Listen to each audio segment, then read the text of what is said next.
When RMC Ryan finally finds the 12th floor's guardian, the rumors turn real. The human slayer exhales a wave of orc fear that drains his stats, but Ryan crushes it with blue earth breathing, and keeps moving. This floor is a maze, so he picks the only rule that matters: mobility. He mounts a zombie wolf, darts around the beast, and lands a dirty strike from behind. It still isn't enough. Even his wound curse only pushes the orc into berserk rage, so Ryan switches plans. He floods the tunnel with expendable undead soul, feeding them for a brief burst of power, then orders Cornac to take command. Poison deaths chip away at the berserk state, and Cornac draws a huge magic circle in midair, then drops a fire bolt that finally brings the human slayer to its knees. Ryan finishes it with Hand of Death's life drain, levels up and sees a new option: soul extraction. With 57% success, he takes the gamble and wins,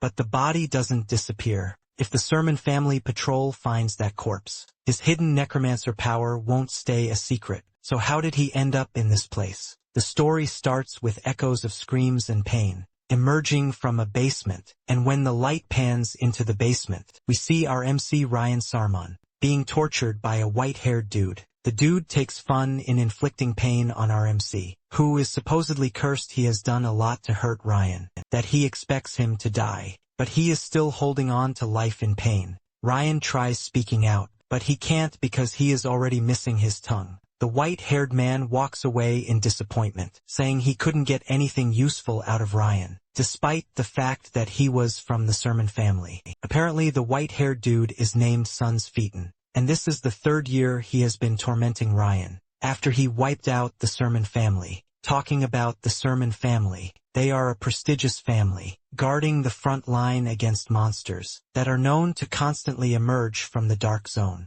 An attempt to invade the continent of Drea. There are 5 great houses on the continent, but Sermon is the mightiest and most renowned house. However, the sudden disappearance of Ryan's father and his elder brothers has caused the house to decline at a terrifying speed. Seeing this, chance the Defiant House made their move to crush the Sermon family. Apparently, they wanted the blessing passed down in the Sermon line, which is the blood of the dragon. Those who carry this blood become 7th Circle Arc mages at the young age of 10, and sword masters at 15. However, Ryan wasn't among them, because once in several centuries, a curse appears in the house. This is the curse of the Demon King Arkan, and it was passed down to Ryan. Because of this annoying curse, Ryan couldn't learn swordsmanship or magic. Rain is devastated, because he knows that Fion would never have dared to make a move against them if he had the strength he needed to defend the family. However,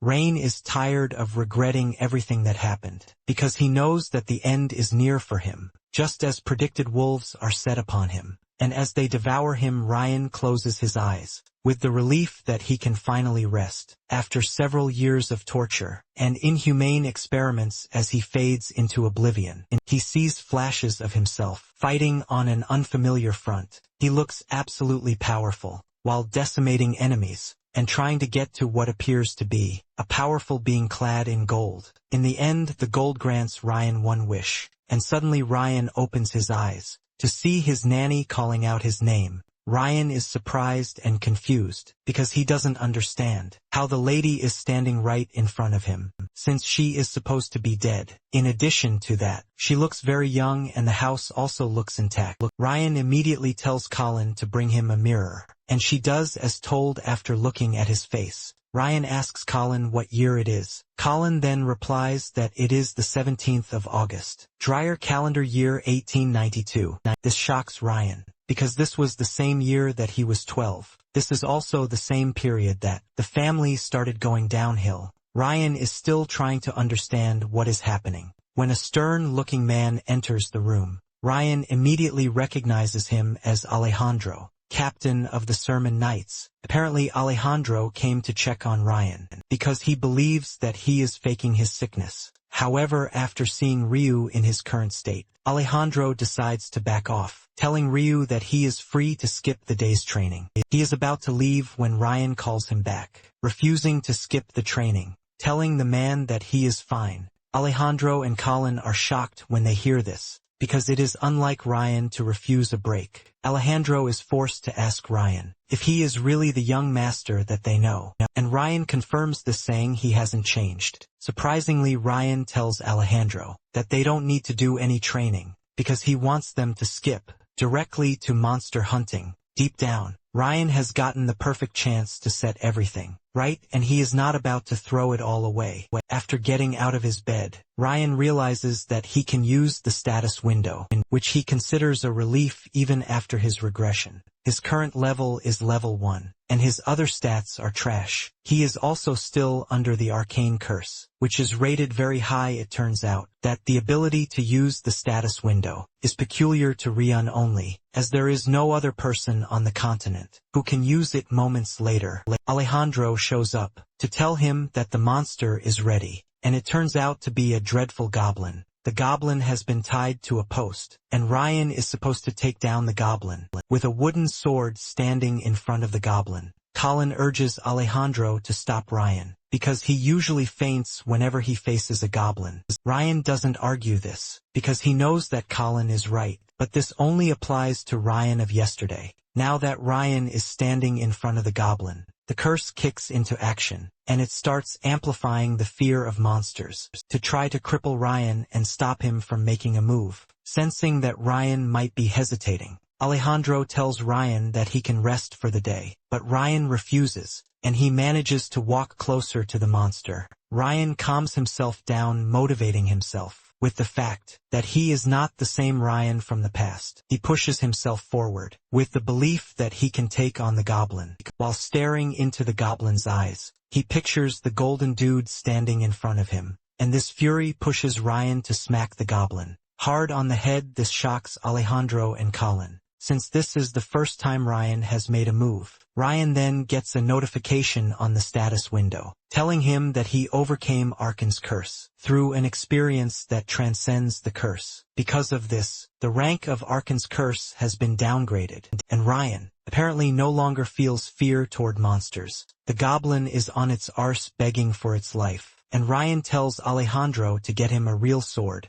Alejandro is shocked to hear this, but it dawns on him that Ryan has finally become a man. Armed with a real sword, Ryan goes after the goblin, and he cuts it down without mercy. Alejandro is left stunned when he sees this, and he tells Colin to watch closely, because she is staring at the next head of house. After the training session, Ryan washes off the blood on his face in the restroom. He is glad that he has confirmed that he can actually grow by overcoming Awakens' curse. Nonetheless, there was just a little growth, and he figures out that at this rate, he is going to have to hunt down thousands of goblins just to level up. It dawns on Ryan that he doesn't have time to laze around, because the day when ruin will come upon the sermon house is at hand. Thankfully, he is glad that he can overcome the Awakens curse. Apparently it has been 2 years already since his father and older brothers went missing, and they have just been trying to maintain their position as a great house ever since the enemies haven't made a move yet.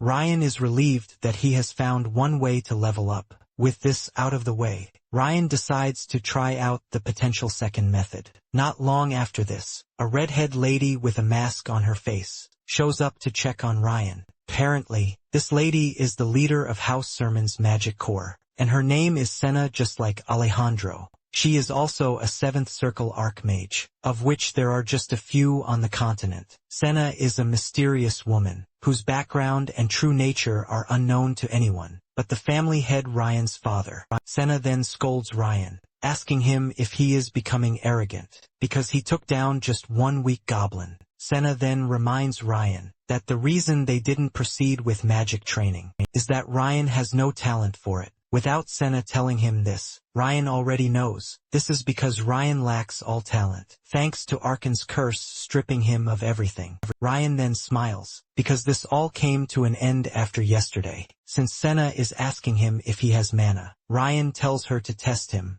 Senna then asks Ryan to close his eyes, and using her mana she draws a picture in front of him, which can only be seen with mana. Senna tells Ryan to tell her what she's drawn, since he is claiming to be different. Without hesitation, Ryan tells Senna that what she drew is a beautiful red dragon. Senna is shocked because Ryan got everything right. She is even more surprised at this, because she set up the mechanism to make it look like something other than a dragon. Senna starts pacing around the room, wondering how Ryan was able to break the family curse. While she is still racking her brain, Ryan calls her attention. He tells her that he can see mana, but he can't use the mana cultivation method passed down in the family, which is why he needs her help. Basically, mana can't be used unless it settles in, and mana cultivation is another essential method for leveling up. Apparently what Ryan is asking Senna is for her to help him with his mana cultivation, which is essentially tearing into his body to guide the mana. Senna mentions that this is basically putting Ryan's life in her hands.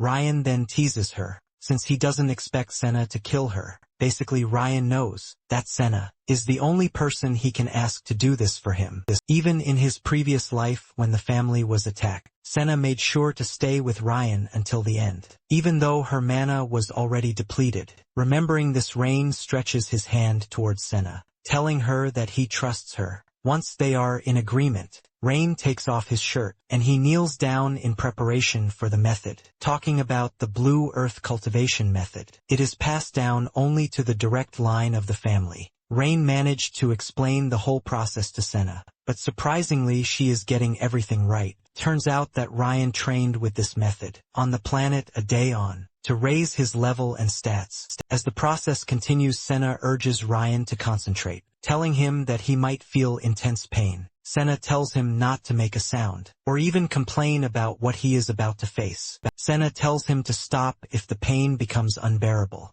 but Ryan screams at her, reminding her he trusts her. With this, Senna continues to amplify the mana cultivation method, but the curse kicks in, dispersing the trapped mana in Ryan's body. Senna is surprised at how crazy the curse works, but she continues to inject more mana into Ryan's body. Ryan groans in pain, but all of Senna's efforts keep going down the drain. As the curse disperses everything, Ryan soon figures out that Senna might not be able to overcome the highest grade curse. However, Ryuan figures out that applying the training method from Adaon will make the mana rebound. He decides to confine the range within his body the moment the mana disperses, to deceive the curse, while the mana remains intact inside his body. Suddenly Senna realizes that the mana she is sending in is no longer vanishing like before, thanks to the training method. Ryan continues resisting the curse, and although the process is painful, Ryan doesn't mind. Ryan remembers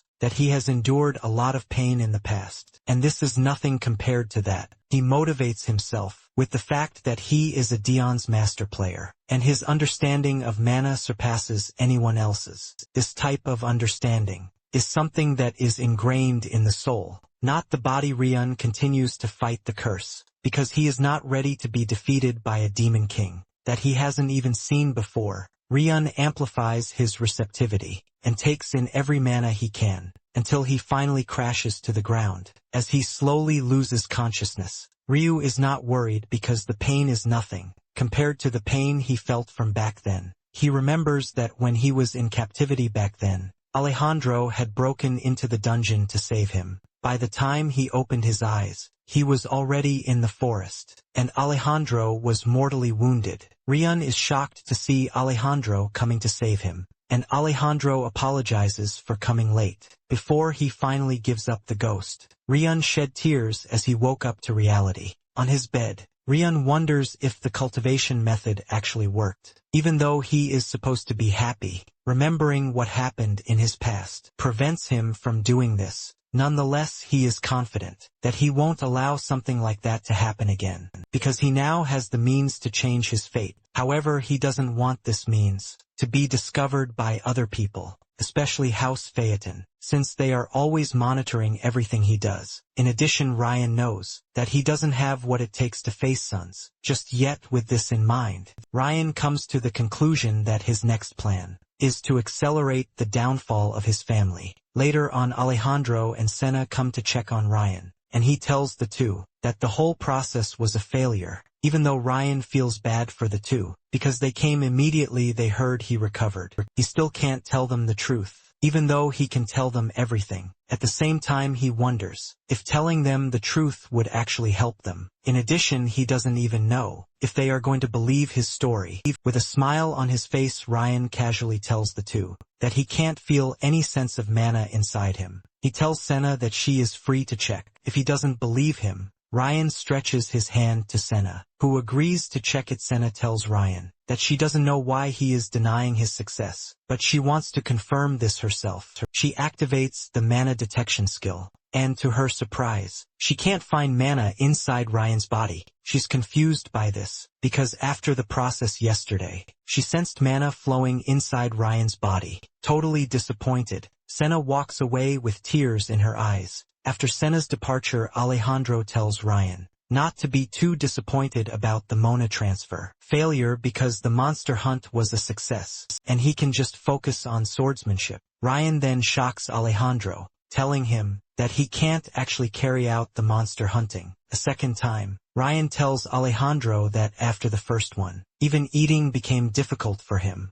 This leaves Alejandro totally disappointed and choked up. 2 months after this, Ryu didn't step out of his room. Colin got seriously worried, because only the madame of the house is making moves to try to keep the family afloat. The other attendants and servants then ask Colin if Ryan has stepped out of his room, and she says no one of the attendants, and expresses his disappointment that Ryan has remained in his room over the past couple of months. Another one believes that Ryan is about to die, which is why he is suddenly changed. Colin argues with them, telling them that they are wrong, because Ryan tried so hard to meet everyone's expectations. Apparently Ryan is called the ruin of the Sermon family, and he isn't called this in the estate alone. Even in the kingdom, people have gone further to call him the Sermon family's delinquent. It turns out that the number of employees quitting is now becoming higher every day. One of the attendants, talking to Colin, lets her know that he is also planning to leave when the month ends. Meanwhile, Ryun is in his room, and while having breakfast, he figures out that the quality of food is dropping, which means the family finances are going down the drain.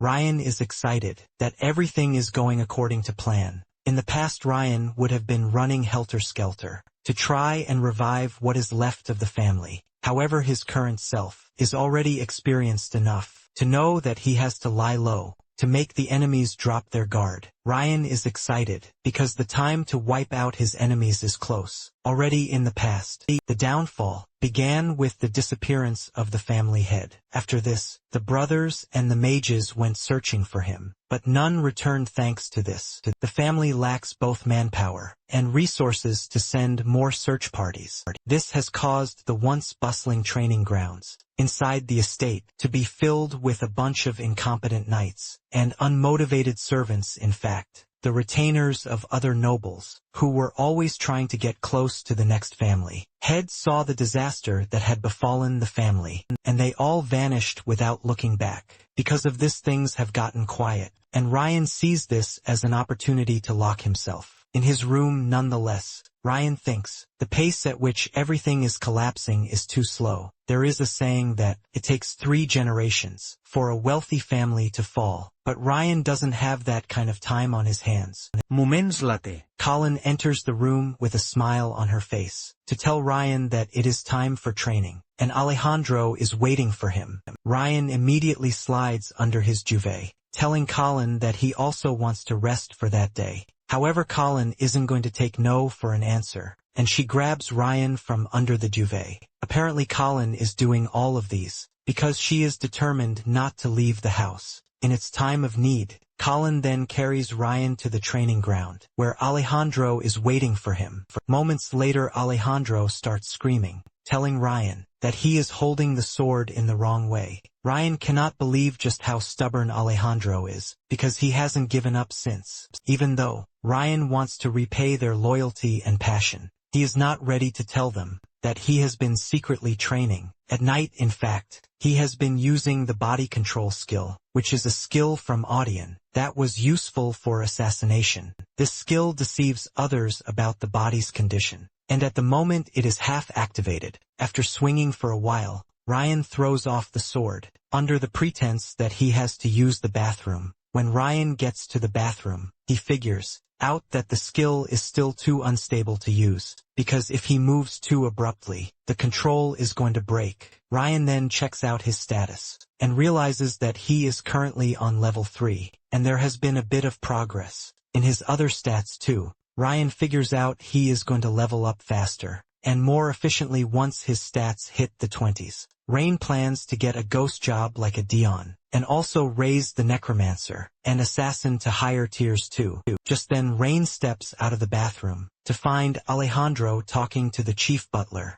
Truno Hilda. Truno apologizes for interrupting his training session, and mentions that he has something for him. He brings out a letter, and since this is not his first time, Ryan already knows what the letter is. Ryan opens the letter, which turns out to be an invitation to the birthday party of the Darren Kingdom's second prince, Calderon. Apparently, this is the final puzzle piece of the Sermon family's downfall, and Ryan is excited for it. Soon afterward, Ryan and Truno depart on their journey to the capital. The moment they left the estate, Ryan fell asleep and only woke up hours later. He tells Truno that he slept late because Colin was busy trying to sort the clothes he was going to wear. In fact, it was difficult for him to stop Colin from following him. Basically, Senna and Alejandro are not coming with them either. Apparently a massive monster horde had appeared, which required their attention. Ryan cannot believe how perfect the timing is,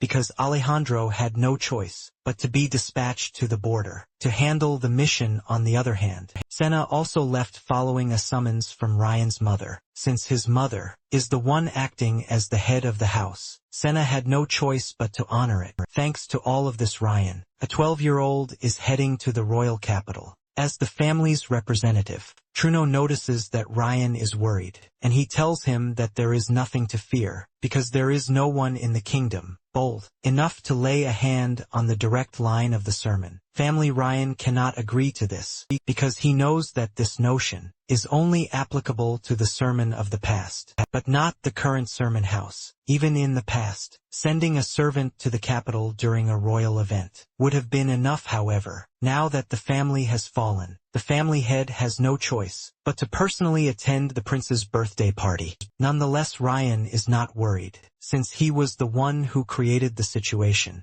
Not long after this, they arrive at the capital of Darren Dearborn. Upon arriving at the estate, they are welcomed by Kyle and his servants. Truno and Rion bow their heads to pay their respects to the prince. Truno talks about the prince's hospitality, but Rion cannot believe his ears. This is because from the city gate to the royal castle, Ryan could feel the gazes of the citizens staring at the carriage. They are all worried that the sermon is already collapsing, and it appears that the rumors about Ryan are spreading quite well. This doesn't stop with the citizens, because Ryan can even sense hidden ridicule and contempt from the nobles as well. However, Ryan is glad that everything is going according to plan. Since they all have a textbook about him being a failure, Ryan decides to play along. 5 days later, Ryan hasn't stepped out of his room, and the servants are worried. They expected Ryan to be moving around and making friends with other nobles, but he is not doing any of this. The servants then send the youngest among them to Ryan's room,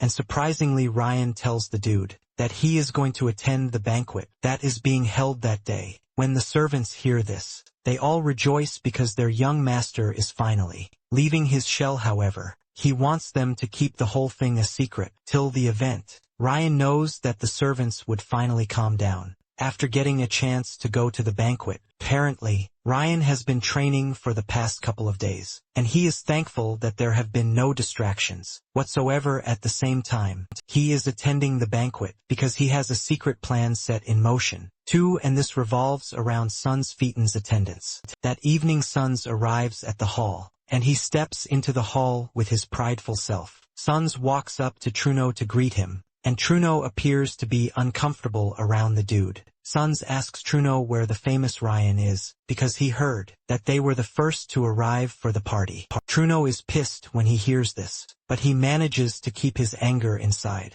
as he asks Sons what he means by famous. Sons then adds more fuel to the fire, as he talks about the downfall of Sermon, which revolves around Ryan. Truno almost loses his mind when he hears this, but he knows that Sons is a 15-year-old magician, who has already reached the 5th circle. Apparently Sons is bold enough to do whatever he wants, because he has the backing of his family. But Truno is pissed that Sons has the guts to insult the Sermon family. In the banquet hall just then, Sons mentions that everything he just said is a rumor that he heard, and even he believes that the culprit spreading the rumor should be punished. However, Truno knows that he is just talking trash, because Sons is known to be a trash who started taking alcohol when he was 7, and at the age of 12, he killed a commoner from the Phaeton's family territory. Truno is about to lash out when Ryan's arrival at the hall is announced. Ryan looks absolutely elegant as he steps into the room,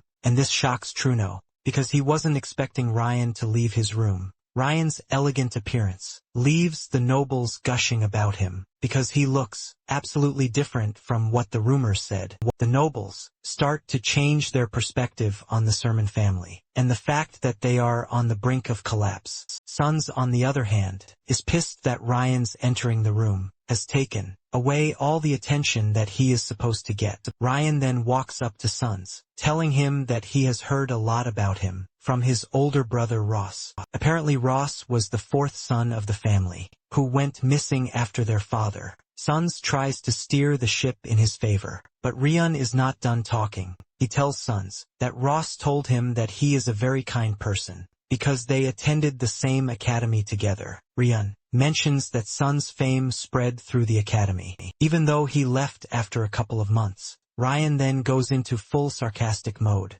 as he tells Sons that he heard all about how he helped a student who was bullied and even helped resolve the suffering of a female student who was being harassed at this point. Sons is already losing his mind, and Ryan takes it to the extreme, talking about Ross, telling him something concerning a knee. Truno quickly cuts in saying, Ross claimed Sons brought him medicine when his knee was hurting. Truno then grabs Ryan and he drags him away from there, saying there is something he wanted to pass on to him. As Ryan walks past Sons, he can see his facial expression, and the fact that he is seriously mad. In truth, this is exactly what Ryan wants, because Sons' rage is very important to his plan. Sons returned to his room all pissed off. He smashes the vase in his room, as he remembers the interaction between him and Ryan. Apparently Sons was expelled from the academy, and he knows that Ross knows everything about this. Sons is pissed and worried, because he doesn't want the humiliation he suffered back then to come to life while he was still in the academy.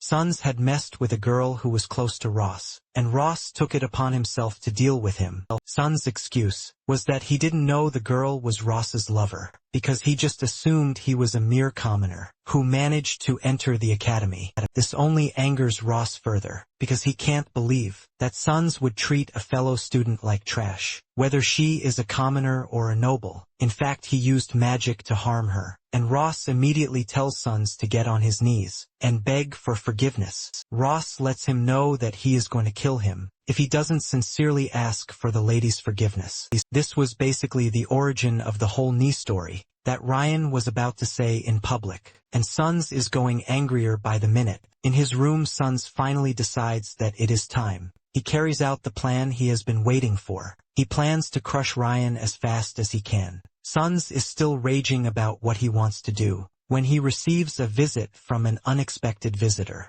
Truno, after the party is over, Ryan and his escorts prepare to return to the family estate. Sons is glad that everything he planned during the party went exactly as he intended. He managed to drop the image of the venomous rumor monger of being an unfortunate young family head. He is glad that even Sons took the bait the way he wanted him to just then. Truno tells Ryan that he was impressed at Ryan's conduct during the party because it made him believe that the spark of hope within the Sermon family hasn't fully died out. Ryan then cuts in reminding Truno that all he did was fail to build connections with other nobles, and he even caused conflict with the Phaeton family. Truno stutters as he tells Ryan that his behavior in Sons' presence was exhilarating. Ryan smiles when he hears this, and he immediately activates the carriage's soundproofing. Shocking Truno, Ryan then tells Truno that if he actually believes that the spark of hope hasn't been completely extinguished, he would never have chosen to betray his family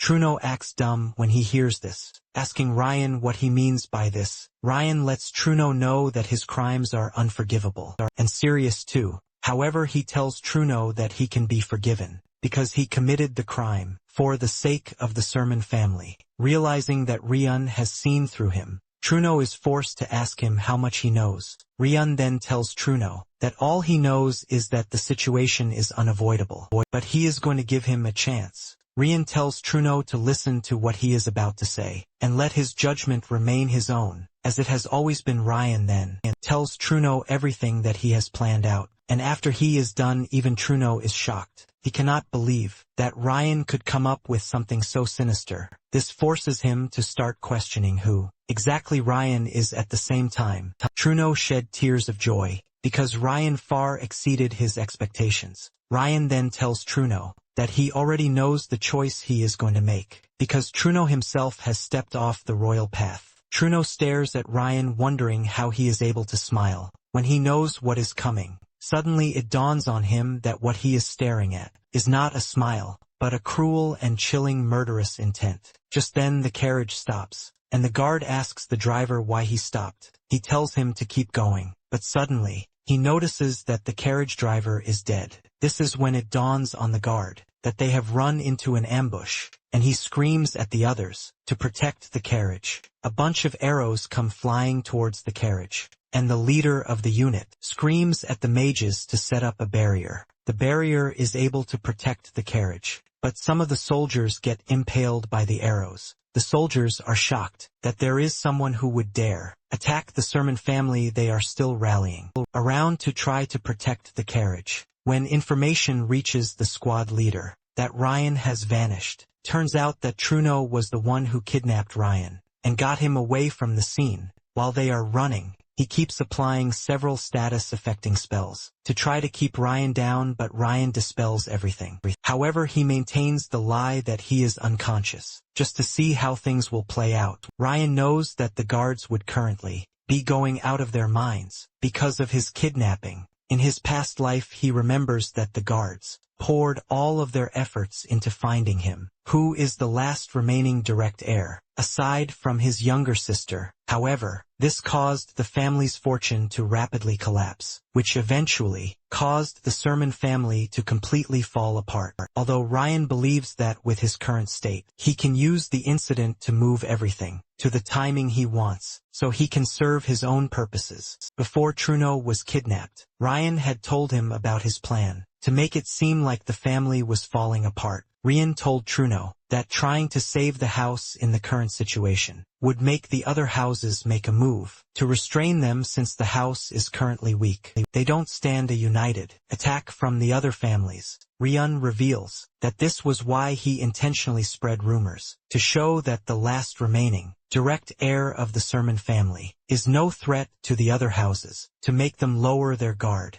However, even if the other families don't make a move, Ryan knows that House Phaeton would make a move to completely crush the Sermon family. Ryan already knows that the Fian house won't leave him alone until they snuff him out. Since Ryan already knows this, he tells Truno that he plans to use everything to his advantage. He tells Truno that he already provoked sons, and if he is going to make a move, it is going to be exactly when he is on his way from the royal city. Ryan mentions that it would be nicer if there were an internal collaborator, and this is where Truno comes in. Ryan then asks Truno to make his choice, whether he is going to make the incident the peak of the Sermon family's downfall, or the signal marking the start of the Sermon family's resurrection plan. Now that everything is going the way Ryan wants it to, Truno shed tears as he rides away with Ryan. Bound to the horse, however, Ryan tells him to follow the plan, because this is the only way he can be forgiven. At the same time, Ryan is working on his stats, and moments later all of his stats reach level 20, which is what he has been waiting for. Not long after Truno meets with Sons and his knights at their desired location, Sons is surprised that Truno personally showed up to deliver Ryan. Apparently they have a deal and Sons brings out a scroll containing the set of information that Truno wants. Sons assures Truno that the information was provided by a family named Asen, which means it is verified information. Sons mentions that Asen is a prestigious family in the Dree continent. It is a family renowned for assassinations and information trading. Because of this, Sons assures Truno that there is no way the family would sell fake information. Truno mentions that everything in the book contains the sightings of the missing heirs of the Sermon family. When Ryan hears this, he finally understands the reason why Truno betrayed the family. Truno's conviction was to sell off an incompetent heir, Ryan, so he could go after the missing older brothers, who could properly lead the Sermon family. Ryan knows that there is no way Truno would have survived if Asen truly had the information. After Sons hands over the documents, he calls Truno a traitor and tells him that his work is done. Truno then tells Sons to keep his promise, and Sons assures him that the soldiers will not be harmed. Once the two parties are in agreement, Truno leaves with the information, and one of Sons' men asks him if they should take care of the soldiers, but Sons says no. He mentions that the Sermon family would have easily figured out that Truno is the culprit, and Sons wants Truno to return to the family for his plan to proceed the way he wants it. Meanwhile, Sons is exhilarated that he finally has Ryan in the palm of his hand. Moments later, Ryan opens his eyes in the basement, with Sons staring down on him. Sons starts laughing like a maniac, making fun of Ryan for being in such a pitiful state. Ryan plays along, asking Sons what the meaning of what he is doing. Sons confidently replies that he just kidnapped the esteemed bloodling of the Sermon family. Ryan then asks Sons if he knows what is going to happen next, and Sons laughs at him because he believes Ryan is not in a position to make threats. Sons walks up to Ryan to grab his head and talk to him about what he might have heard from his brother Ross. Sons soon gets into motion, and he kicks Ryan in the head, telling him that he shouldn't have defied House Phaeton. Sons laughs at Ryan, telling him that Truno actually sold him out for a piece of information about his brothers. Sons lets Ryan know that there is no one who can save him. Sons reveals that kidnapping Ryan was the foundation of the war between the Sermon family and the Fian family. Just then, Ryan mocks him, calling him a chatterbird that just would not shut up. This pisses Sons off, and he angrily activates a magic circle aimed at Ryan. Surprisingly, this does nothing. But Sons is not worried because he believes that Ryan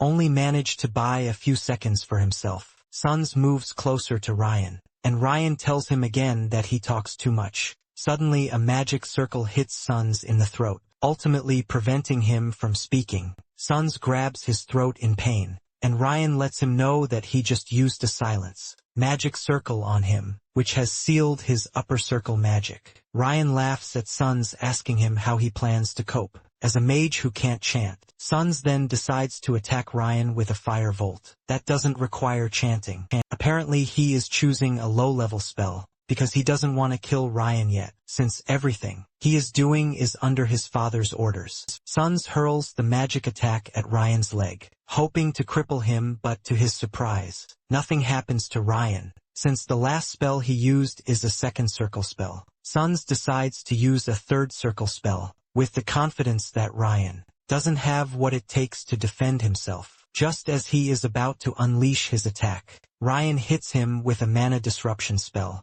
causing Sons pain in his hand. He screams out in agony, and Ryan reveals that the moment a preset level of magic is cast, he has what it takes to instantly nullify it. Ryan makes fun of Sons, telling him that no matter what he does, it is all going to be useless since he can't use magic. Sons whips out a dagger, but before he can even do anything with it, Ryan breaks off the chains holding him. Sons is shocked when he sees this, and Ryan lets him know that breaking the chains is nothing but child's play. To him, Ryan then engages another magic spell, which is a paralyzing spell to knock Sons to the floor. Sons screams in pain, and Ryan tells him to look around, because this time around the roles are reversed. Later on, Sons wakes up to find himself restrained, and Ryan is holding his dagger in his hands. Sons calls Ryan trash, and it shocks him that he can finally speak. He starts wondering if the chains on him are not mana restraints, but regular chains. He believes that Ryun is foolish enough not to use mana restraints on him, and Suns quickly activates the wind cut spell, but this bounces back, causing him severe pain. Ryan mocks him, saying he probably believed he was dim. Suns is left wondering how he got hurt when there is no magic circle anywhere. Ryan then tells Suns that he is not foolish enough to bind a mage without any countermeasures. Ryun reveals that he has already drawn a magic circle all over his body, and Suns is shocked to hear this. Ryun then cuts his shirt to reveal the gruesome magic circle on his chest. Ryun knows Suns is pretty familiar with the forbidden art of carving circles into flesh with scars, which is called the blood circles effect. This was how Suns did it to him back then, and he even did it while he was wide awake. Suns has no choice but to ask Ryan how he knows the spell, because even according to reports, Ryan shouldn't be able to use mana at all. Apparently, this is all thanks to Ryan's past memories in his life. In Adian 3 months ago, after Ryan got the Mona Lin method, the first thing he did was level the concealment skill. That would help him stay hidden. Turns out that obtaining new skills wasn't an issue for Ryan, thanks to the secret of circuits that he learned in Adian. Basically, every skill has its own circuit, and mana is injected into a player's unique circuit. To activate the skill, it turns out that only those who have reached master level, like Ryan, can perceive circuits. Thanks to his memories, Ryan remembers every circuit of all the skills he acquired, which is why he doesn't need to study or train repeatedly to gain a skill. Basically, the only thing he needs is mana and qualification, because the moment he has these, he can instantly obtain the skill. Thanks to the concealment skill, he slipped out to pre-install traps in the basement with the skills so he can get ready for Suns. Ryun is glad that Suns walked into his trap so easily, because the magic circle is there to amplify the pain that Suns meant for him. Moments later, Suns is already begging Ryun to stop poking him with the dagger. Ryun then suggests that they take a break, and Suns weakly thanks him for this. Just then Suns' pride comes in again, telling Ryan to stop whatever he is doing to him, because fate on men will show up very soon. Ryan then turns to him, telling him if he meant a week instead of a day. Suns is shocked when he hears this, and he starts asking Ryan how he knows this. Ryan mentions that Suns told his men to come back in a week because he wanted to enjoy torturing him. For a whole week, Suns freaks out when he realizes that Ryan wasn't unconscious at all during the start of the whole thing. Turns out that Ryan also knows about the Phaeton's scary secret unit, the Fingers of House Phaeton. That he is a direct subordinate of the scary unit. However, Suns still tries to save his own skin by saying he is telling the truth, but Ryan angrily punches him in the mouth. Ryan then leaves Suns, telling him to keep screaming out his lungs, because he's not going to touch him again for the rest of the day, since he has not promised it already. Suns takes the opportunity to start screaming like a baby. It turns out that Ryan is already preparing himself for the coming of the scary unit, which will happen in a week. Because of how delicate the situation is, Ryan knows there is no room for any mistake. A week later, men dressed in terrifying outfits arrive on site. They are surprised that there has been no contact from Suns for a whole week after he kidnapped Ryan. The leader of the squad asks if there have been any movements in the area, and they let him know that they have been monitoring the situation in the area for the past week. The leader of the unit then says it is going to be a big issue if Suns had gotten carried away with the torture and ended up killing Ryan by accident. Basically, the orders they got from the family head are to bring Ryan back alive. Just then, the leader informs his comrades that he is entering the basement. He lets them know that the orders from the family head supersede any other thing, even if it is from Suns. The squad leader blasts open the door and informs his men that he will be going in alone, because he doesn't want them to get in his way. As the squad leader descends into the basement, he senses something ominous, but there is no mana presence whatsoever. Suddenly he realizes that he has stepped on a trap, and he immediately activates his barrier magic to protect himself. The dude immediately realizes that something bad must have happened to Suns. The dude then uses his magic to try to detect the traps in the area. To his surprise, there are a bunch of traps laid out on the walkpath, which tells the squad leader that whoever the intruder is, knows the layout of the facility.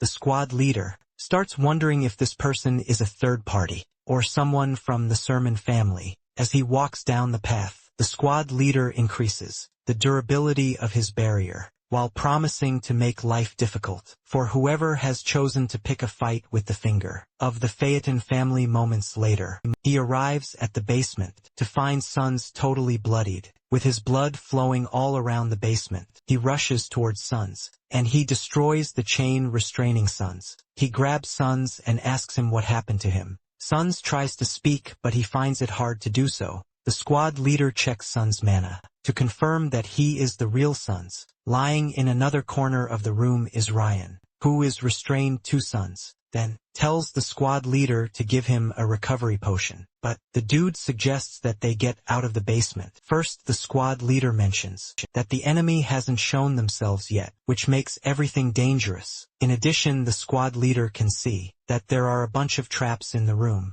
The squad leader wonders why the attacker overpowered Sons and didn't even bother to take Ryan. He concludes that Ryan is bait, but at the same time he can't abandon his mission. So he decides to save Sons while trying to get Sun out. Sun manages to use all of his strength to tell the squad leader that the attacker is Ryan. The squad leader is shocked to hear this, and he decides that he is going to use a seventh circle, binding magic on Ryan, to make sure no one else aside from him can move Ryan. He is in the middle of this when Ryan suddenly appears behind him, telling him that he is too cautious. Startled, the squad leader cancels the binding spell and hurls a fireball in Ryan's direction. However, he doesn't get a hit from the attack, which tells him that it is just an illusion. To make it worse, he starts coughing up blood, which is a backlash from canceling the seventh circle incantation. Before it finished, Ryan's voice then appears again, telling the dude that he is going to recover from the backlash in no time since he is a grand mage. Rain tells him that he should have taken him out first the moment he entered the room, since he sensed that something was off. The squad leader is pissed that Rain is playing a game of illusions with someone like him who is a master of illusion magic. The squad leader then unleashes a powerful magic to disperse any form of illusion magic in the room.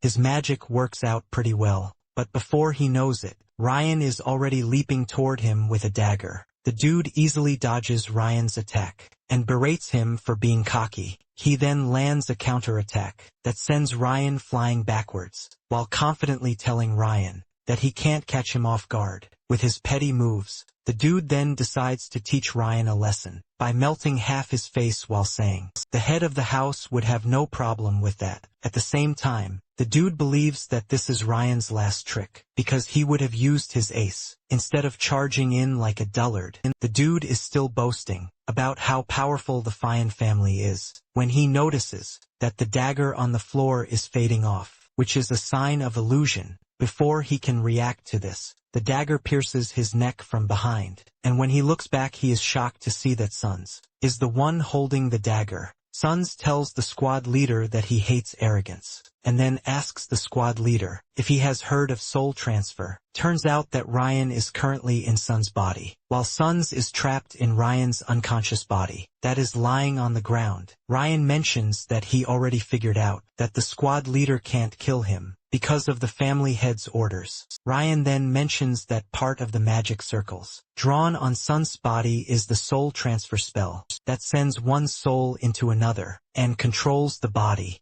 Ryan then boldly tells the squad leader that this is the original ace up his sleeve. The dude gaggles on his blood and manages to unleash one massive fireball spell to try and catch Ryan off guard. However, he suffers the bulk of the attack, shattering his mask and killing him. Ryan remains safe in Sun's body, and he grabs the squad leader's recovery potion. He pours the potion on his body, and this hurts like hell, but Ryan doesn't mind, because he needs the scars to be on Sun's body, because of his future plans. Ryan then celebrates his win against a powerful 7-circle arc mage. Suddenly, the status window tells him that his level has increased, and that he has completed a quest. Ryan is surprised to see this, because he knows about the increase in level, but the quest completion sounds strange to him. In addition, he is pleased that he went from level 2 to level 15, which is expected because he defeated an archmage. He starts wondering if his level increased so much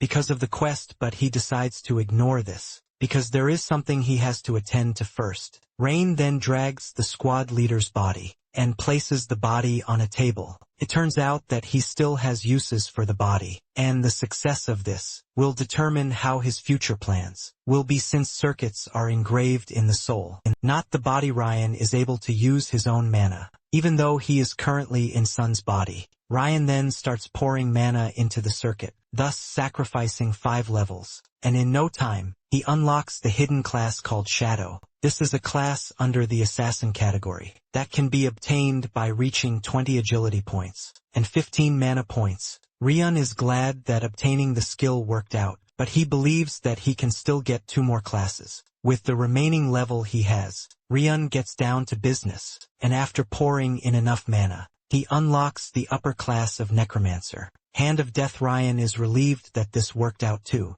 and even though his original plan was only up to this point defeating the squad leader, made his level rise much higher than expected. He starts wondering if he can use the remaining levels to succeed at a 3rd class change, so he can obtain the hidden class Ghost. Apparently this was the class that helped him to rise to the top in Adian, because its synergy with Necromancer and Assassin are top-notch, even though he is going to be pleased if he manages to acquire Ghost. The risk of failing is also very high. Nonetheless, Ryan is ready to take the risk, because the reward is obviously high. Ryan then gets down to business, and he starts pouring in the mana again, reducing his levels in the process. It only gets worse, as he gets a notification that his soul is wounded and needs rest. Ryan can feel the pain from this, because his whole body appears to be shattering, and he starts wondering if attaining the upper class is impossible. Just as he is about to give up,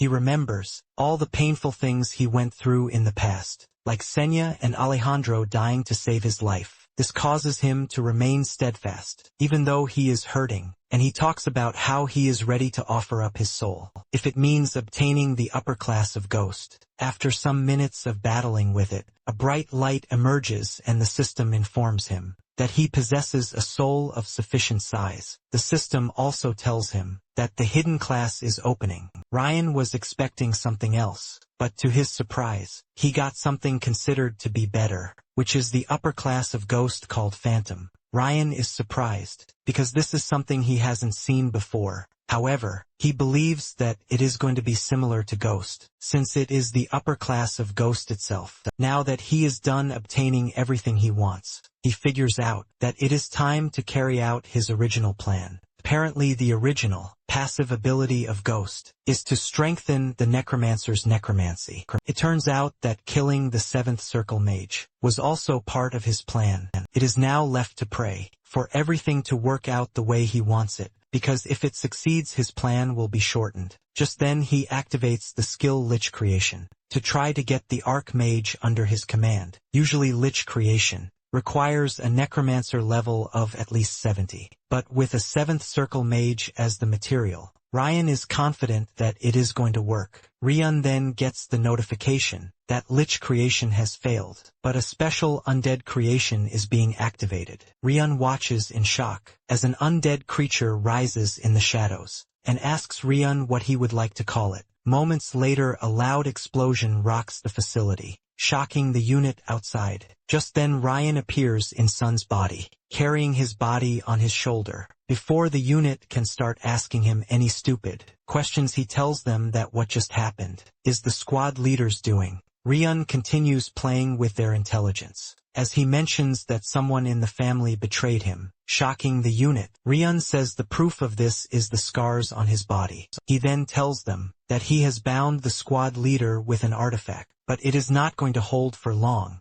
He tells the unit that he is leaving the area with the unconscious Ryan, so he wants them to buy him some time to return to the family's estate. He assures them that reinforcements will be sent immediately, and he urges them to keep the squad leader restrained until then because there is going to be a great reward for everyone. With this, Ryan rides away and this is the last they see of Sons. After that, the unit then gives another 7th Circle Mage of the Fian family Piras their report. When he hears the report, he is shocked that they didn't later find any trace of his colleague, the squad leader also known as Ak, inside the facility. He then asks the dude who came to give him the report if they are the only ones who know what happened that night, and he says yes. This turns out to be a mistake on his path, as another masked dude appears behind him and pierces his neck with his sword, brutally ending his life. Pierce tells the masked dude that Son's disappearance might be a big issue,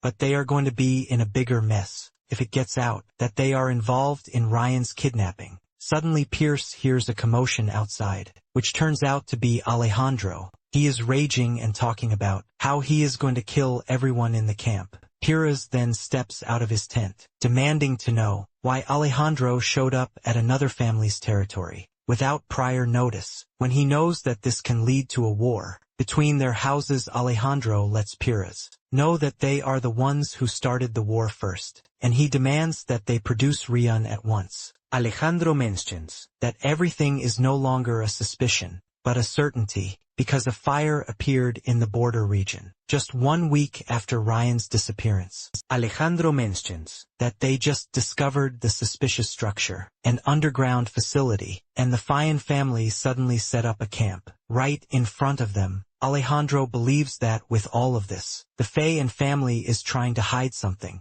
Pierce then tells Alejandro that they truly know nothing about Ryan's disappearance, and in addition to this, Pierce reveals that Sons is also missing. Pierce then tells Alejandro that they need their cooperation in the search, but Alejandro tells him to shut his mouth. Alejandro lets Pierce know that they are not going to give them any chance to mess with the scene until the sermon family is done with their own investigation. This immediately erupts into a tense moment between the two, and standing in the distance is Truno. He is surprised that Faye brought those troops over, and he starts praying that everything doesn't escalate into a conflict. Truno is talking about this when Senna appears on the scene, telling Truno that he has no right to run his mouth because he is a damn traitor. Sweat runs down Truno's face when he realizes that he has been found out, and Senna tells Truno that he would have been dead meat if not for Ryan's message. Senna tells Truno to keep his mouth shut and only talk when it concerns the search for Ryan.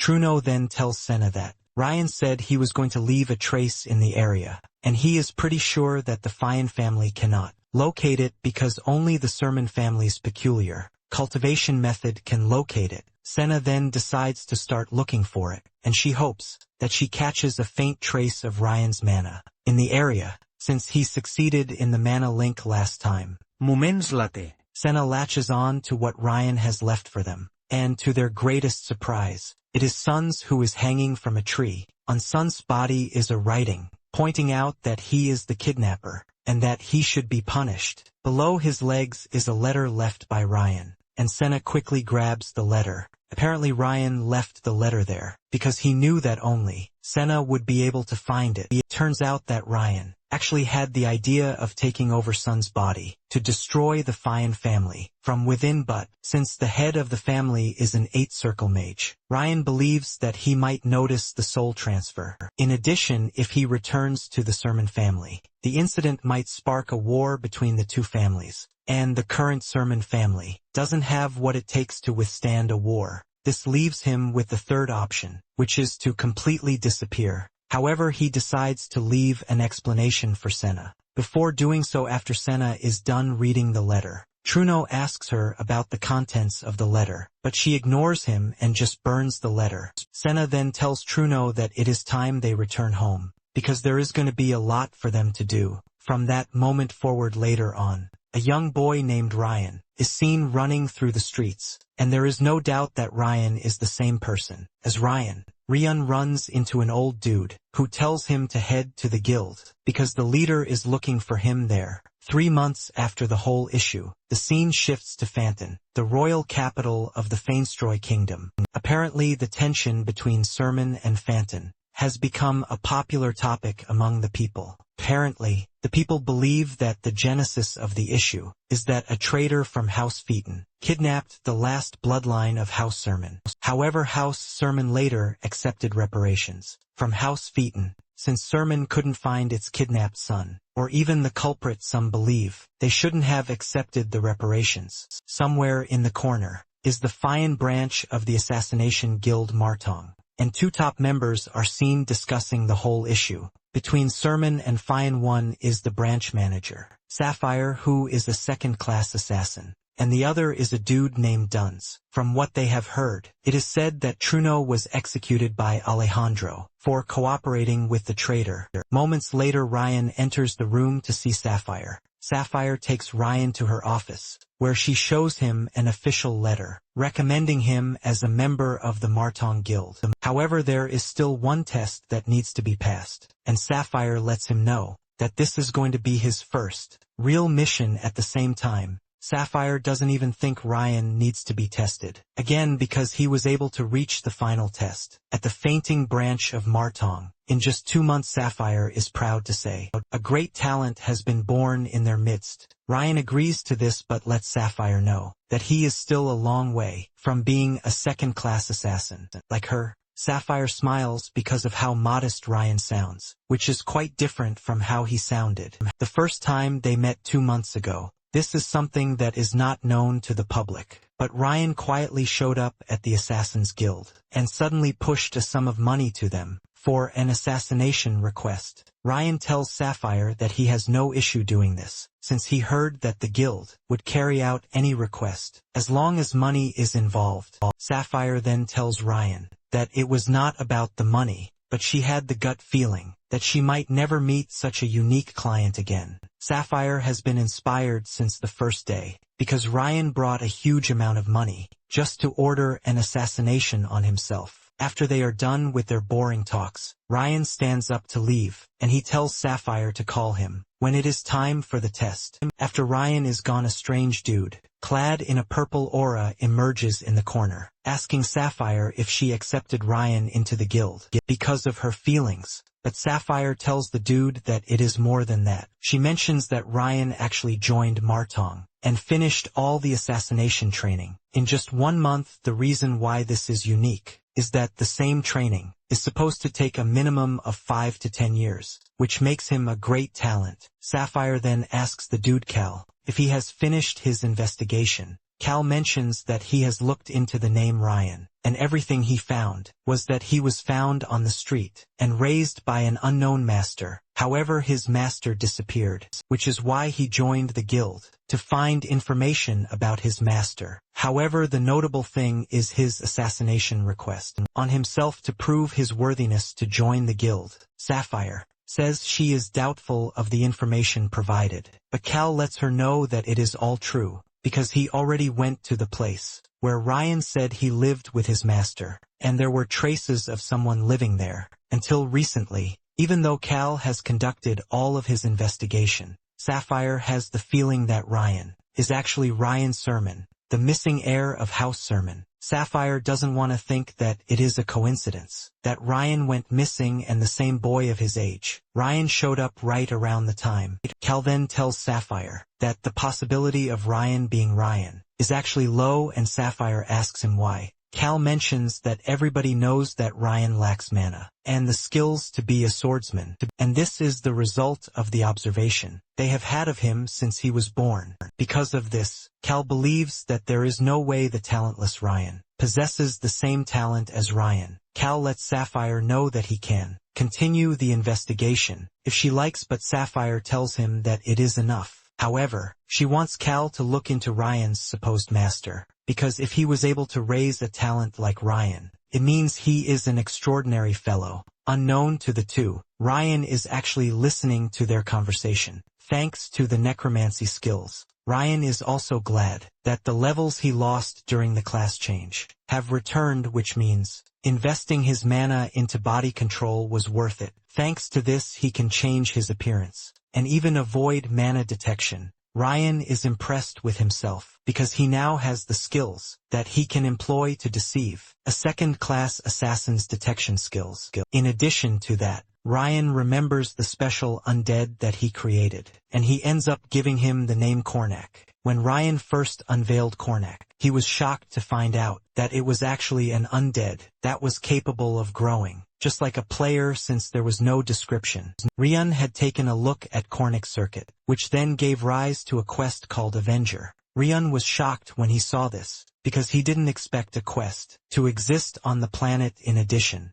the whole quest is hidden in Cornac's circuit. At that point, Ryan sees Cornac as a mana-consuming monster, and a burden that he has to share his experience points with. But he was sure that a day would come when Cornac would genuinely be helpful to him. Later on, Dunce meets Ryan on the testing grounds, and he notices that he is carried away. He asks him what he is thinking about, and Ryan lies that he is thinking about becoming an official member of the guild, and one day becoming the branch manager of Martong. Dunce smiles when he hears this, and he lets Ryan know that with his rate of growth, he might actually be able to achieve this. However, Ryan would be going up against two other candidates, Paula and Lin, and only one will pass the test. Dunce lets them know that this is the final test to become an official member of Martong and a 5th-grade assassin. Dunce informs the trio that whoever assassinates the target gets to become an official guild member, signaling the start of a race. Before they go on the test, Dunce suggests that they tell him the target's information first. The trainee mentions that the target's name is Alec, and he is aged 47. Apparently, he's a merchant who runs a fairly decent shop, and he's always escorted by 3 mercenaries. 2 out of the 3 are bronze ranked, while the last is a silver ranked mage. Turns out that there's a rumor that Alec has recently taken a young concubine, whom he visits in her bedroom every night. And it is important to note that, while he is with the concubine, the mercenaries do not go anywhere near him. Dunce is impressed by everything he heard, because all he told them was the client's name, but they conducted an extensive investigation on their own. However, he lets them know that there is no guarantee that Alec is going to visit his concubine that night, which is a good reason why the guild gathers its information well. Since Ryan hasn't shared an insight, Dunce asks him if he is going to share the information he has gathered, and Ryan asks if it is compulsory that he does. His replies shock the other two, and Ryan mentions that they can't all become official guild members if they work together to complete the mission, which is why it is a test only one person can pass. Because of this, Ryan tells them that he doesn't see any reason to share information. Paula and Lin immediately criticize Ryan, reminding him that they are comrades. However, Ryan adds more salt to their injury, telling them that they didn't learn anything about being comrades during training. Dunce then cuts in saying Ryan is correct, because this is a test, and it is good for them to utilize their individual abilities. Dunce then adds that the most important thing is to utilize what they have learned in training. Deep down, Dunce is impressed by Ryan's take, because discarding or using others as needed is the way of assassins. After he is done talking to them, Dunce tells the trio to go ahead and try to assassinate the target. Months ago, Dunce was shocked when Sapphire told him and his unit that they had been given a task to terminate Ryan within 3 days. Apparently, the bonus for completing the mission is 100 gold, but failing it means Ryan would join the Martong Fenton branch as a special grade trainee. Dunce laughed this off, telling Ryan to try for even 10 minutes. However, 3 days later, Dunce and his men failed to catch Ryan, because his traps and tricks frustrated the hell out of them.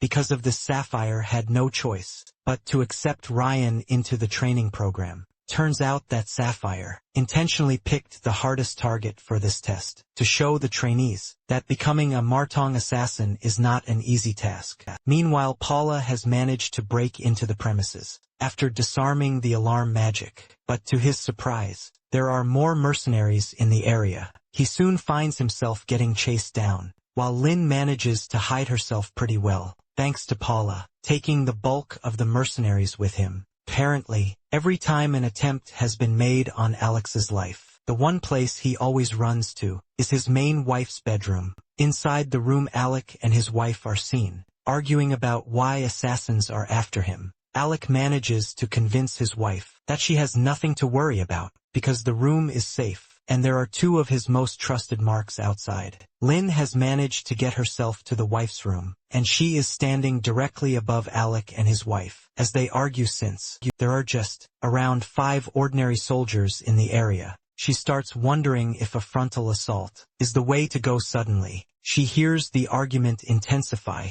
and when she looks through the small hole in the ceiling, Lynn sees the main wife holding a knife, talking about how she has been patient enough. All this time, however, she mentions that she is tired of all of his BS, because he has been taking money from his own family to fund the lifestyle of his concubine. Before Alec can react, his wife pushes the knife into his neck, letting out a pool of blood. Surprisingly, she starts shaking afterwards, asking herself what she just did. The guards outside hear her crying, and they ask what is wrong with her. On the other hand, Lynn wonders if the request was a success or a failure, since the target was killed by his wife. At the same time, it dawns on her that Ryan has not shown up, since everything started later on. Lynn returns to Duns, and Lynn mentions that the request was a failure, because Uluk was killed by his wife. Lynn is shocked to see that Ryan made it back before her, but at the same time, she starts to wonder if Ryan even followed them to the mansion at all. Moments later, Paula also returned, but not without injuries.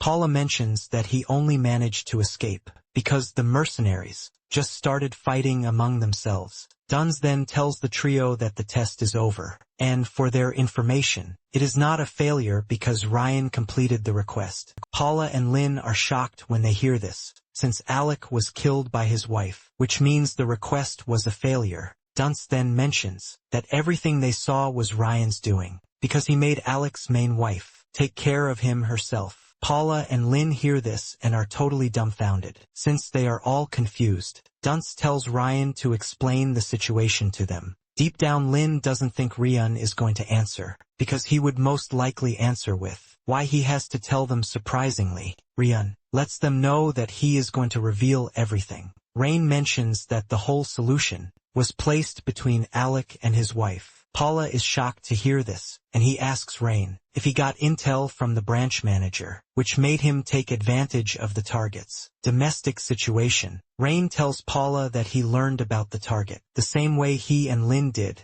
Rain tells Paula that his intel on Uluk bringing in a new mistress is correct, and the information on his guards is also correct. However, he lets them know that he already finished digging into these details himself. Rain mentions that while the two are still trying to figure out a way to kill Uluk, he was simply moving according to the plan he had already prepared. This shocks the two, and Paula challenges Ryan, asking him how he finished investigating Alec, when he claims that he doesn't know who the target was. Ryan then replies that he didn't only investigate Alec, he confesses that he gathered information on everyone in the city with a bad reputation who could possibly become an assassination target. He even approached merchants sensitive to rumors to collect everything in advance. Ryan reveals that finishing the 2-month training in just 1 month gave him the time to prepare assassination plans for every imaginable target. Ryan reveals that he made sure he could respond immediately to whoever the target turned out to be. It then dawns on the two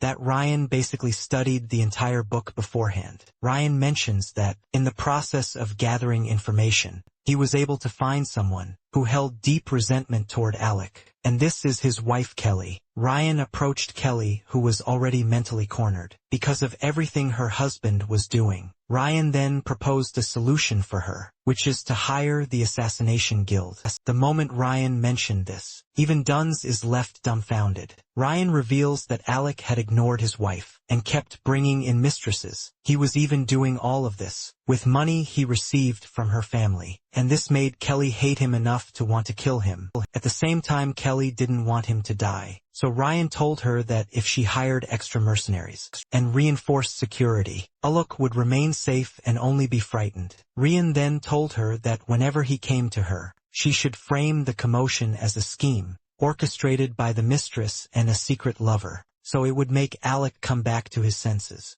since she was always drunk on alcohol. She swallowed the story too easily. If things had only progressed to that point, everything would have turned out exactly as she wished. But right before the assassination began, Ryun told her one more thing. Ryun told her that the money Alec used to meet his mistress, and buy her gifts was entirely taken from her family, under the pretext of business funds. The moment they hear this, Dunce and the others realize that, from the very beginning, they were all playing to Ryan's tune. Dunce then mentions that there is still something he cannot accept, which is that no matter how furious Kelly was, there was no way she would stab her husband to death. Ryan replies that he might have helped her a bit, because he mixed an alchemy potion into the liquor delivered to Alex's home to avoid casualties. Ryan also mixed some into the water that the mercenaries would drink. Paula asks him what kind of potion it was, and Ryan reveals that it is the kind that clouds judgment for a while and makes people easily enraged. This was when it dawned on Paula that the mercenaries fighting among themselves were also because of this. Ryan boastfully says he might not learn anything about being comrades, but at the same time, he didn't want fellow trainees or guild members to die. Lynn and Paula's faces turn red when they hear this. Dunce then mentions that everything played out the way Ryan wanted it, and he congratulates him on passing the exam, since an assassination doesn't require one holding the knife themselves. Ryan then mentions that the guild should be able to collect the commission fee, plus extra from Kelly. Ryan reveals that Kelly might have turned into a murderer, but the fact remains that the assassins broke in. The guild is the only one aware that Kelly was the one who killed her husband, and to cover this up, Kelly would be ready to pay more dues, and the other two are left stunned when they hear this, because Ryan is truly a scary mastermind. Paula concludes that settling for second place is the best, because competing with Ryan is just a waste of time. At this point, Dunze then tells the other two to return to the guild, while Ryan stays behind, because he still has something to discuss with him. After the two are gone, Dunze berates Ryan, telling him that he has just turned Kelly into a murderer who would have to keep on living with the guilt of killing her husband. Dunze is pissed because the guild raises assassins, not monsters. Ryan then mentions that he initially viewed Kelly as a normal human, until recently apparently, every mistress that Uluk has brought in has been terminated by Kelly. Basically, Uluk had other businesses like narcotics, gambling and the like that have managed to ruin lives. It turns out that Kelly has been disposing of these mistresses, using her family's influence, thus keeping her hands clean. Even though Alec was sick of her, he kept bringing in more mistresses, knowing fully well that they were going to be killed. Ryan mentions that Kelly's family forged their deaths as disappearances, so the victims' families are still searching for them. Ryan mentions that this was everything he uncovered, and even though it is just an exam, it was still an assassination request. Ryan says that, whether she wanted her husband dead or not, the guild would only get full payment if Alec dies. Ryan confidently tells Dunze that it is not an assassin's business to determine whether the target deserves death or not. Ryan asks Dunze if they are supposed to stop killing for money and start examining motives instead. He reveals that Kelly never said she didn't want to kill her husband herself, but she intended to use the assassination request, and the guild simply completed it for her. Rain lets Dunze know that an assassin was involved in Alec's death, even though Kelly must now suffer forever, knowing that she struck the final blow. Dunze then asks Rain if he is basically saying conscience has no place for assassins, and Rain tells him that, if he wants to keep his humanity, he must grow stronger. Rain says he must grow strong enough to change the system from its roots. Before leaving, Rain tells Dunze that he can never search for conscience, while he is still acting under the Assassination Guild. Soon afterward, a ceremony is held to award Rain his title as a full-fledged member of Martong, and a 5th-grade assassin. Once the award is given, Ryan receives the notification that the quest is complete, and his level has increased. In addition, he has also been given a bonus quest, and Ryan lets out a smile. The system informs him that he has gained Lynn and Paula's respect, while he met Dunce's expectations. Because of this, he is also given additional experience points. Sapphire lets him know that from that moment on, he can accept official Martong requests, and if he meets the conditions, he can also apply for a promotion. Just then Ryan mentions that successfully completing a single request, worth 30 gold or more, is also a condition. Sapphire is surprised to hear this, but she has no choice but to admit that it is part of the conditions. Ryan then asks Sapphire how much they got for the Alec request, shocking everyone present in the room. Even Sapphire is shocked, but she has no choice but to answer that it was an advance of 10 gold, a completion payment of 10 gold, and the cover-up coin, which is 10 gold. At this point everyone is already on their toes, waiting for what Ryan is about to say. Ryan then says that, since he was the one who brought in the request, completed it and even received additional payment, he has completed the first promotion condition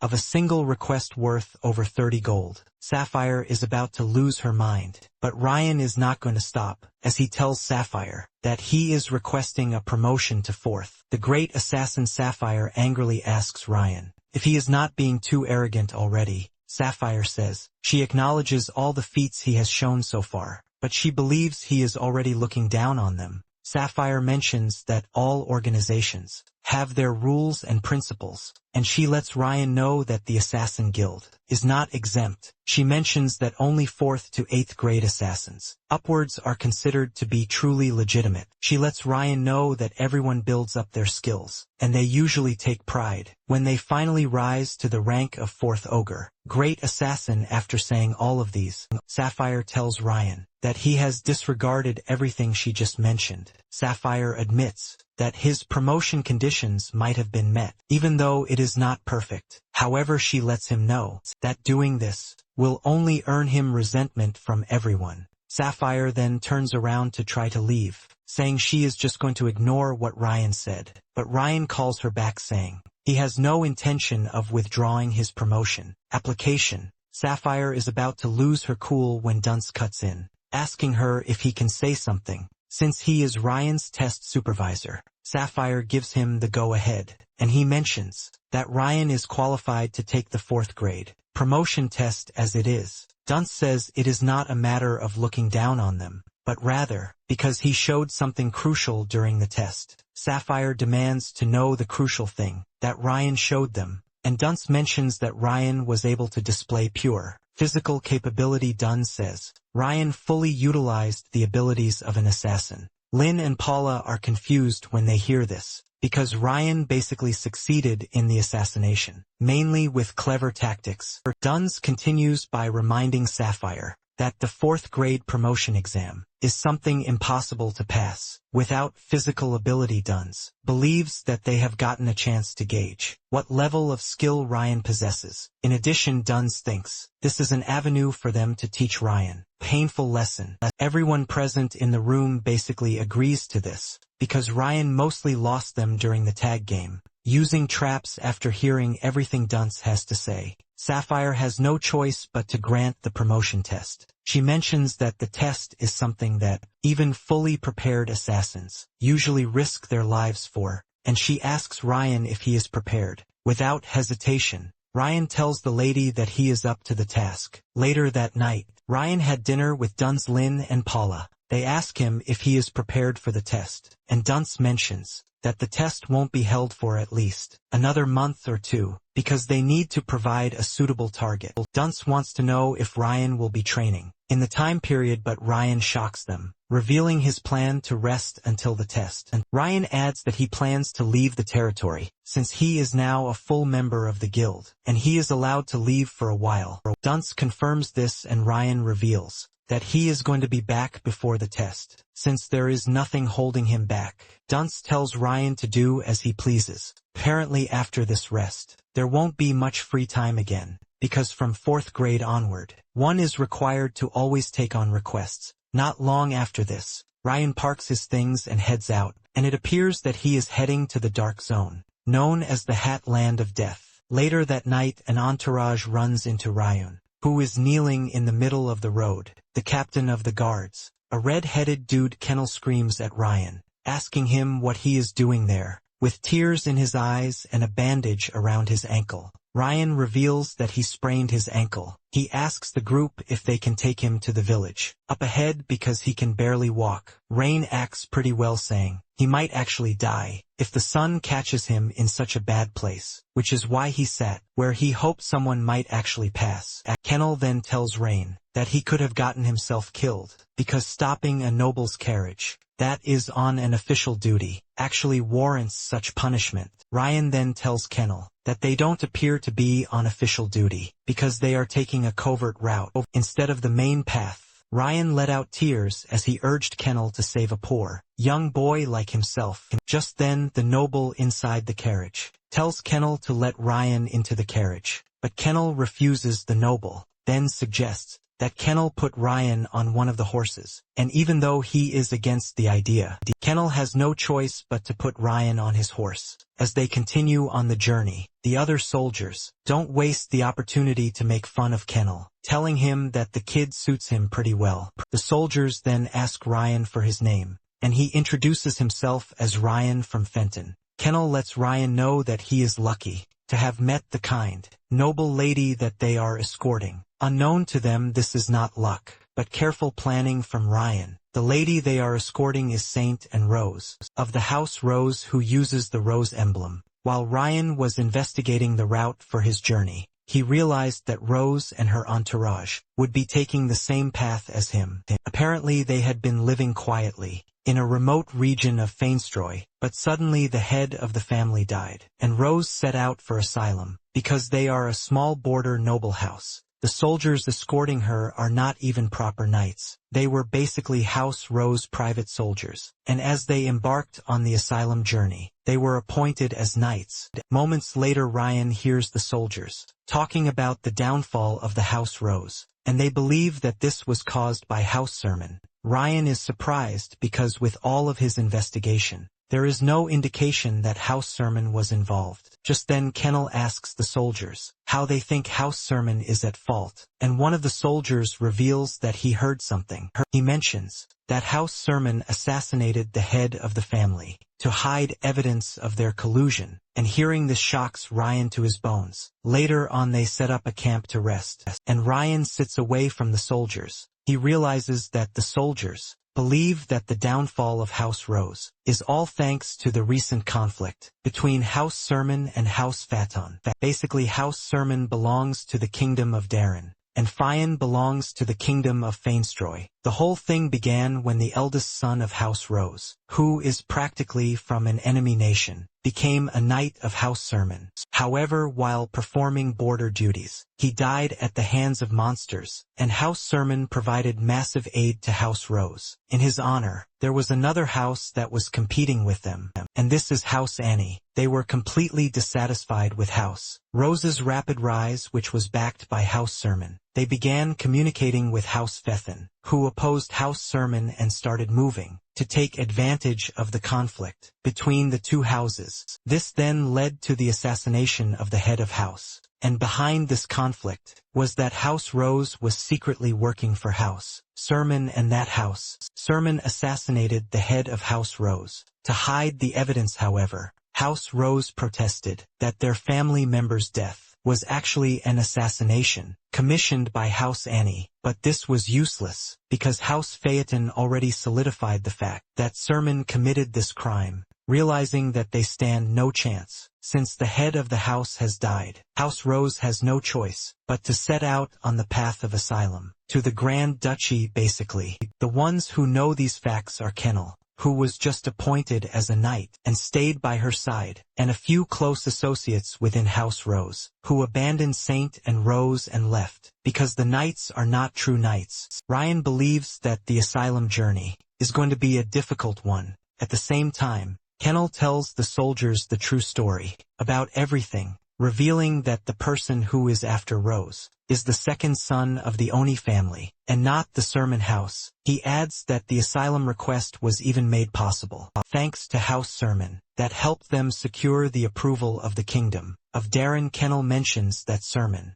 scrape together whatever it is they have left, just to make sure they support House Rose. When the soldiers finally hear this, they raise a toast to House Sermon for being goaded. One of the soldiers then offers Ryan a bowl of soup, and Ryan accepts the soup. They believe that Ryan is already tired of the story, but little do they know that he is deeply tied to House Sermon. Ryan then asks the soldiers if they are fine with him listening to their stories, and they let him know that there is no issue with this. However, they believe that the one suffering the most is Saint, and Rose deep down. Ryan agrees with this because the soldiers haven't even understood how dreadful the situation is, and believes that this is because of their lack of experience. Ryan knows that the only family would definitely not be satisfied with just killing the head of the family. It turns out that the worst person in the Oni family is the second son, who is not even 20 yet, but has had 3 assassination requests,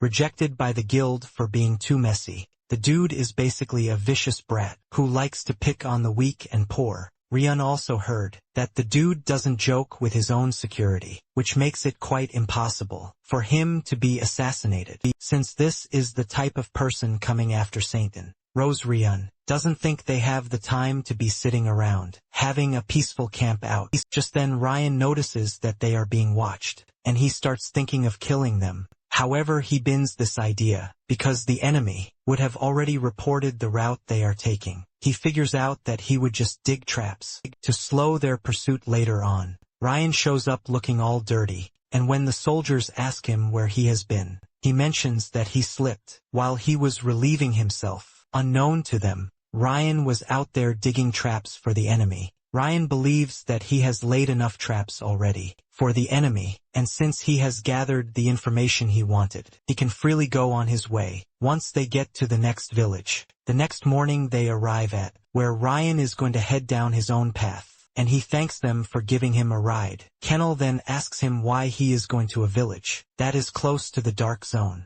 Ryan mentions that he works as a peddler, and he is planning to buy monster materials in the village and sell them in Fenton. Just then Kennel gives him a recovery potion, telling him that it is from Satan. Kennel says Satan believes that his injuries haven't healed yet, and he is going to need the potion. In addition, Satan said they were able to find a moment of peace, thanks to Ryan. Ryan appreciates the gesture and he thanks them for it. As they turn to leave, the soldiers used the opportunity to tease Kennel again, saying he is a good man, because he would have helped Ryan, even if Satan didn't tell him to. Kennel is forced to scream at the soldiers to get a move on, before they reveal all his secrets to Ryan. After they are gone, Ryan gulps up the recovery potion, and he hasn't even finished this when 6 dudes on horses appear on the scene. Without a doubt, he figures out that they are after Sintin. 2 of the pursuers are ordinary mercenaries, 2 sword beginners and a mage.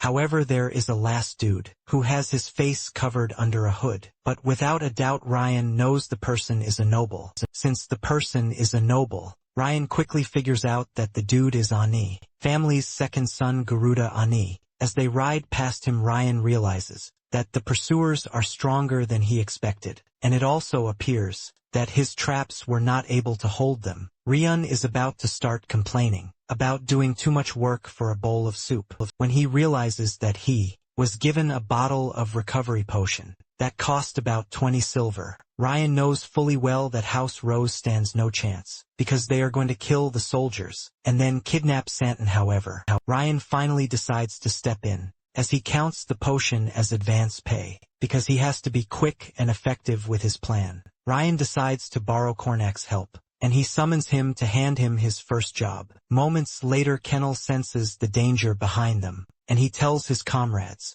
that they need to move quickly. Kennel tells Santon to hold on, because the carriage might get shaky a bit. His comrades ask him why they are suddenly hurrying up, and he tells them that they are being pursued by people with mana. Kennel urges the team to get a move on, because they are almost at the border of where they are going. Kennel tells 2 of the soldiers, Guy and Shaku, to take Saintine and run to the border, just in case they catch up with them. He mentions that the Oni family would not be able to do anything again once they reach the border. It is pretty obvious that they won't want to clash with the Darren border guards. Kennel then turns around, telling them that he is going to buy them some time. As they ride away, Kennel closes his eyes and heaves a sigh of relief, because he knows what is about to come next. Even though he was just knighted by luck, Kennel is still willing to give his life for House Rose. Moments later, the pursuers run into Kennel, and he demands that they stop right where they are. Kennel gets off his horse, and he aura farms as he moves toward the pursuers,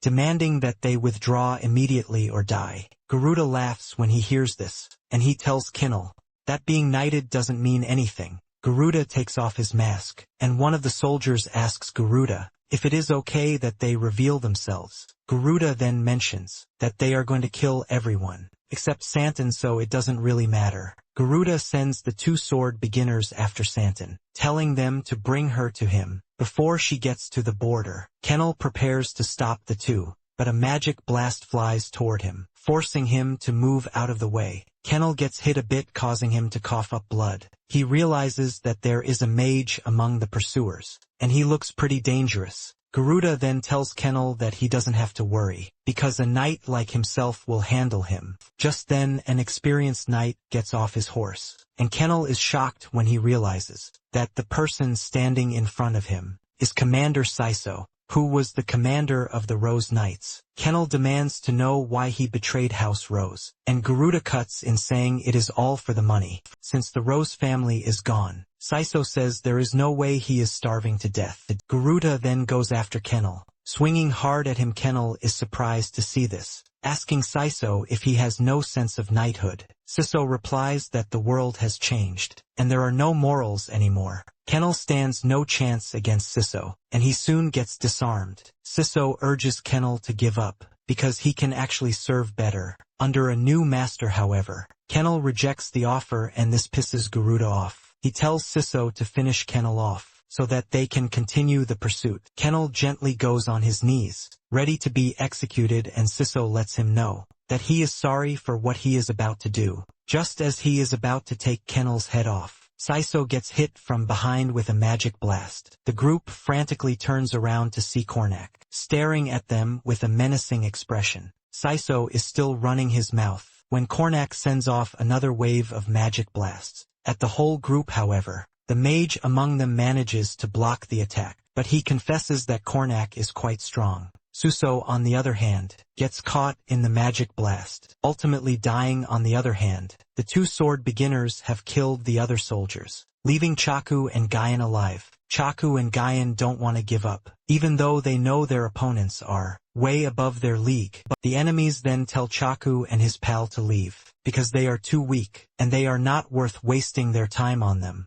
Just then Santan steps out of the carriage, to commend her loyal guards for holding out pretty well. Surprisingly, Santan has a dagger in her hand, and she tells the sword beginners to let her guards go, or else she is going to kill herself. Santan is pretty sure that their boss would not want that. Just then, the enemy soldier tells Santan that she is misunderstanding the whole situation, because she is not considered to be a noble, since she hasn't reached Darren. This basically means he has no reason to follow her words, and he can just do whatever he wants. Just then one of them grabs Saintine, threatening to show her what happens to those who defy a knight who wields mana. Just as he is about to hurt Saintine, Ryan, with a hood covering his face, comes flying out of nowhere, and he kicks the dude in the face, sending him to the ground. As blood spills out of his mouth, the other dude immediately gets into defensive mode, demanding to know who is defiant enough to attack them.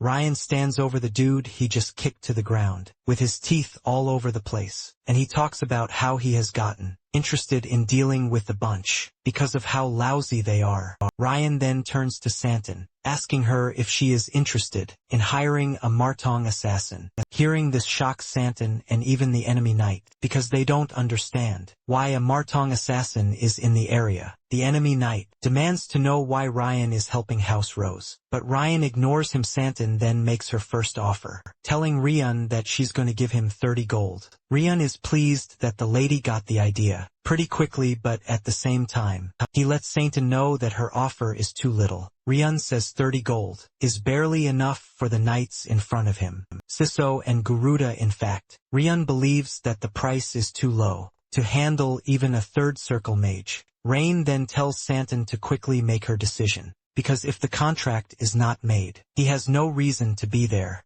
Santin is no fool, and he knows that all their efforts will be useless. If Rain leaves, it then dawns on her that she has no time to think about consequences. And if it is to protect House Rose, she promises to give Ryan everything. She screams out, telling Ryan that she is going to give him everything he wants. Ryan is automatically drawn in by the offer, and he accepts without further delay. Ryan then takes off his hood, and the enemy soldier tells him that he is a fool to have revealed his identity when he is an assassin. Ryan then tells the dude that this is for cowards with small ambitions. Ryan leaps toward the dude and hurls his dagger at him, failing to react to the high-speed dagger. The dude gets impaled and he crashes to the ground. Ryan then turns around with pride, because his first official contract turns out to be the entire wealth of House Rose. Ryan stares at his hand in confidence, thinking about how to build a reputation worthy of this.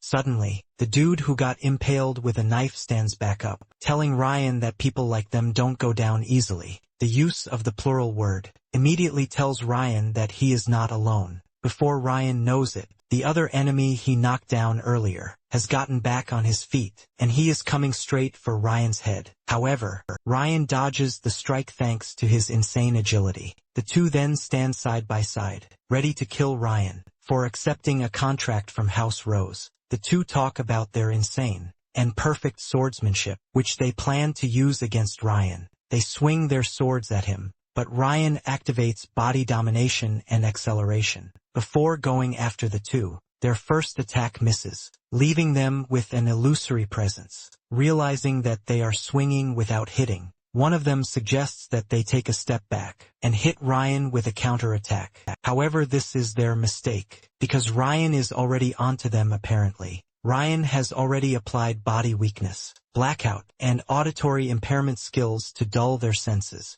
By the time the two realize what is going on, they start to panic because it dawns on them that Ryan has Necromancer skills. Two with nothing to do. The two get their throats slit by Ryan pretty easily. He kills them in the most awful way, while Santin and her guards watch the whole thing unfold. Moments later, Kennel shows up on the scene, and he is glad that Santin is safe. Santin also weeps for joy when she realizes that Kennel returned to them safely. Chaku and Guyan are surprised to see Kenley hale and healthy, and they ask him if he was the one who stopped the pursuers. Kenley then reveals that he got help from a mage, who suddenly appeared out of nowhere. Cornac then shows up behind Kenley, holding Garuda hostage. Kenley reveals that Cornac took care of Saiso and the mage and even managed to capture Garuda. They are wondering what Cornac is, when Ryan takes control of the situation and releases Garuda from Cornac's grasp. Kenley finally realizes that the kid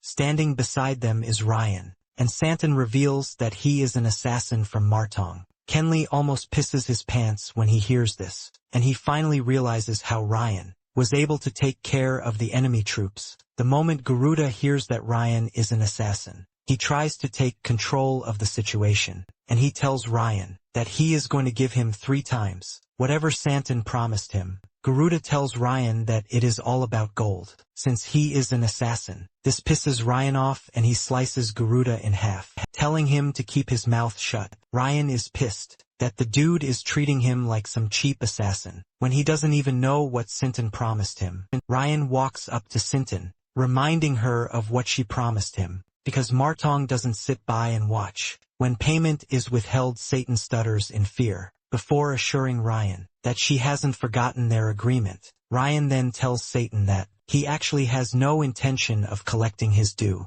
at the moment, since he knows what the house is currently facing. However, he tells Santin to submit a formal request for the promised 30 gold to the guild. As for the other balance, he tells Santin that it is going to be a verbal contract, which is going to be a contract between them. Santin agrees to this, and Ryan tells Santin and her entourage to continue on to their destination. He assures them that there will be no one else chasing them again. He also mentions that he is going to arrange for the guild to dispose of the bodies after they leave. He tells the group to tell the border guards that they were attacked by bandits, just in case they ask them what happened. Ryan says the guards are going to understand once they hear this, and the knights are blown away by how confident and smooth Ryan is. Kennel is about to ask Ryan something when he vanishes from their sight. After he is gone, Kenley mentions that there is more to Ryan, because he calls himself an assassin, but he summoned an extraordinary undead. Kenley says the whole thing is shocking, coupled with the fact that the undead spoke human language, because of how powerful Cornac is, and given the fact that he is an undead under Ryan. It shows how insane Ryan's power is. Because of this, Kenley believes that Ryan is a disciple of the legendary necromancer, named Veda. Santin and the other two freak out when they hear this, showing how crazy his take is. They ask him if Ryan being able to command an undead, capable of casting magic means, is a necromancer like Veda. This is basically an undead that wields magic, while simultaneously taking down a third circle mage, and a sword beginner. Kenley then replies that it is not that there are no undead on the Drya continent, but its existence is on a different dimension entirely. Chaku then mentions that Ryuan being Veda's disciple, it might bring a lot of repercussions. Just then Santin cuts in, telling the group that all of them must maintain absolute silence regarding the events of the day. She mentions that she is not talking about Garuda's death, because she would even like it if the news of his demise spread far and wide. Santin lets the team know that the person she is talking about is Ryan, who saved them because he is a compassionate assassin. Santin tells her comrades that they must hide the fact that Ryan is Veda's disciple. Given the fact that it is true, Kenley is shocked to hear this, as it dawns on him that Santin is different from who she was. When she left the castle, Kenley can see that Santin no longer bears the desolate eyes that she bore when she lost everything and set out on the road to exile. Santin then asks Kinal if he can still move, and he says yes. She urges him to return to Fenton and place a formal assassination request with Martong. She wants them to commission the fee for Garuda's assassination, just as Ryan told them to. However, Kenley is worried about leaving Santin by herself, but she tells Kenley that she trusts Ryan's words, that there will be no further attacks. Santin suggests that they do their best with what they can achieve. At that moment she confidently talks about how they are going to secure a firm foothold within the Darren Kingdom, so that House Rose can rise back to the top. Santin even starts dancing, and she tells her comrades to make haste, while assuring them that she is going to assist in repairing the wagon. Meanwhile, Ryun is still watching them, and he is satisfied with what he saw. Deep down, Ryan knows that Santin's dark side is about to emerge. Soon enough it turns out that there was an event that caused warlocks to become taboo on the Dree continent until that point in the past. This basically dyed the entire continent in darkness, and it was called the Black and White War. At that point in time, the warlocks suddenly rose up at the same time and began their uprising, with the singular purpose to summon the Demon King. To do this, they started slaughtering people and summoned demons using this blood. They considered this minimal and proceeded to occupy the small southern kingdom of Lyco and attempted to summon the demon world itself. To that location, this caused war to break out, and their actions caused the entirety of Drya to be engulfed in the flames of war. The other races, including humanity, came together to stand against the demons and the warlocks. In the midst of this chaos was when Veda, the necromancer, appeared. Even though necromancers were classified under the same school as warlocks, Veda was totally different. Veda treated those who were injured by black magic and restored the people. Veda also began to sweep away the warlocks on the battlefield, and because of this, he was considered a saint to most of the allies, since Veda only turned those who had the will to serve, even in death, into undead. There is a rumor that their strength existed in a dimension different from ordinary undead. Thanks to Veda's exploits, the perception of necromancers changed, and the warlocks and the demons were defeated in the war. However, in the aftermath, Veda did not accept the rewards offered by numerous dynasties, and suddenly vanished just the same way he appeared. After hearing what Santin said, Ryan realizes that showing the group Conrad was the right idea because knowing the legend of Veda left a good impression on them. In addition, Ryan is impressed by how Santin managed the situation and didn't lose her cool, which shows that she has the qualities to lead a merchant group. Ryan then tells himself the truth, that everything he is currently doing is for the future. Even though House Rose is currently insignificant, Ryan has confidence in Santin, who is going to be the next head of the house. Soon afterward, Ryan arrives at his intended destination, which is the starting point of the Dark Zone, the 12th floor. Ryun then dives into the entrance to the dungeon, and after a while he realizes that he has gone so deep that the sun can't even reach him. Surprisingly, there is still light inside the dungeon, but the darkness is enough to devour the illumination. There is no doubt that scary things occasionally appear from within. However, humanity has made sure to defend the Dree continent without pause, and Sermon stood at the forefront of the defense, researching the Dark Zone. Because of how vast the dungeon is, it has the tendency to make people wander, like a chaotic maze, which is why the Dree continent is considered to be its boundaries. It turns out that floors 1 through 6 have not been explored, but there are reports that they exist. On the other hand, floors 7 through 12 have been discovered and fully explored. The higher the floor number,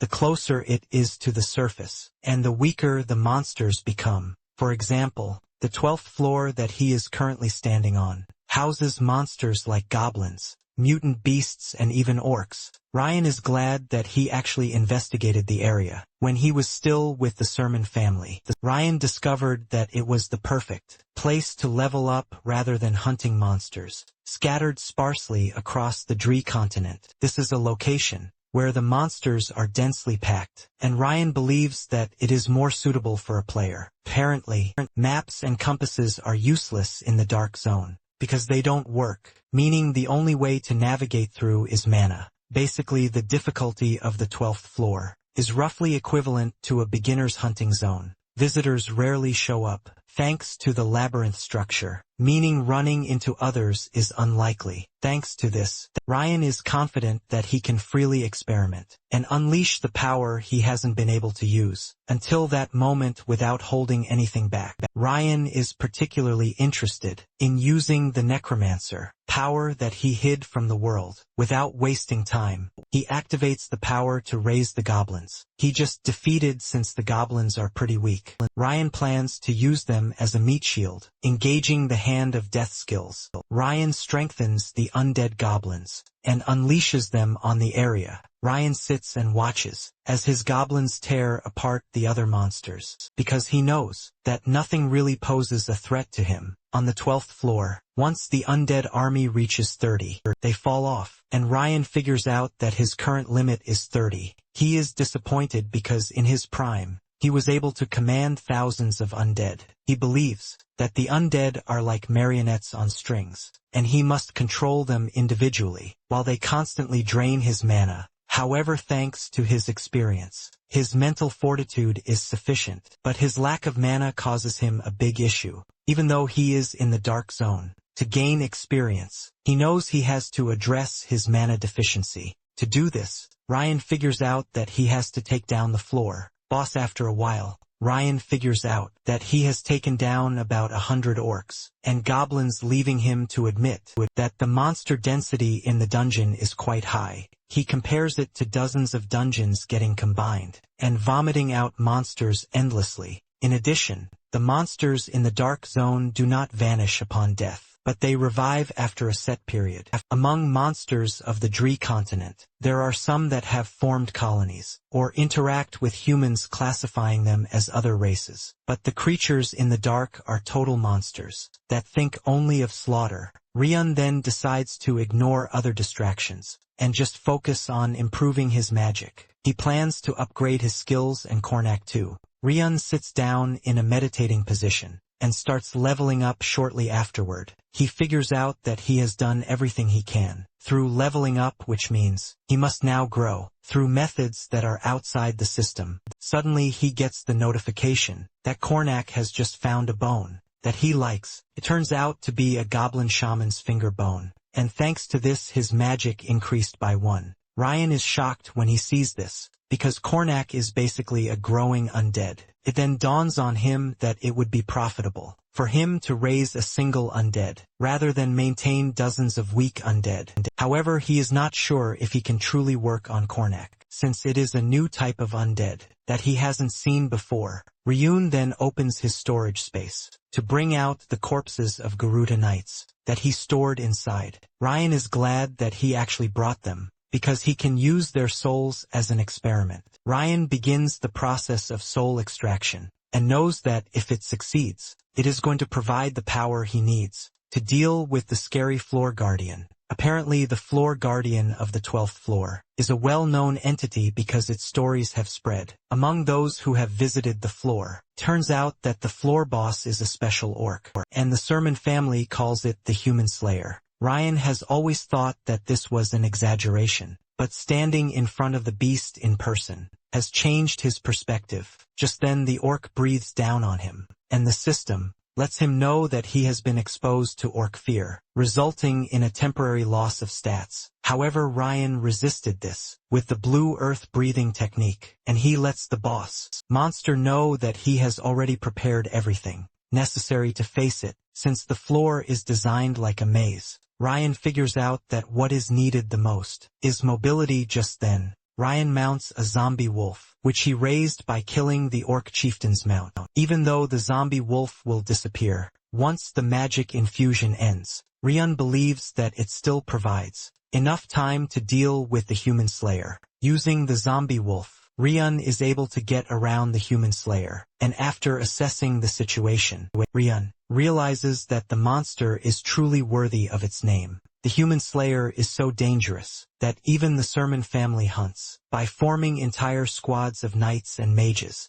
Ryan notices that the beast is even more hyped, thanks to the presence he spread around. However, Ryan believes that this only provides an opening for him. Suddenly Ryan appears behind the beast and unleashes an attack on the monster. Even though Ryan put a lot of effort into it, he couldn't deal a fatal blow, and she believes that it was because his status as an assassin is too low. However, Ryan is not ready to give up, as he makes it worse by using the wound aggravation skill. This causes the orc to scream in pain as its back cracks in agony. Ryan expects the beast to just give up and die, because the skill he used on it is a curse-type skill. Surprisingly, the orc turns to the berserk skill to block its pain and unleash more power. It then dawns on Ryan that defeating the orc physically will definitely not work. Ryan wastes no time raising the undead under his command. Ryan also whips out Garuda's dead comrades. Even though he failed in his last experiment, he believes that he has found another way to grow, which is undead enchantment. Ryan then consumes the souls of the dead knights to strengthen his undead army. Surprisingly, this works, and the system informs him that he can temporarily use the knight's abilities.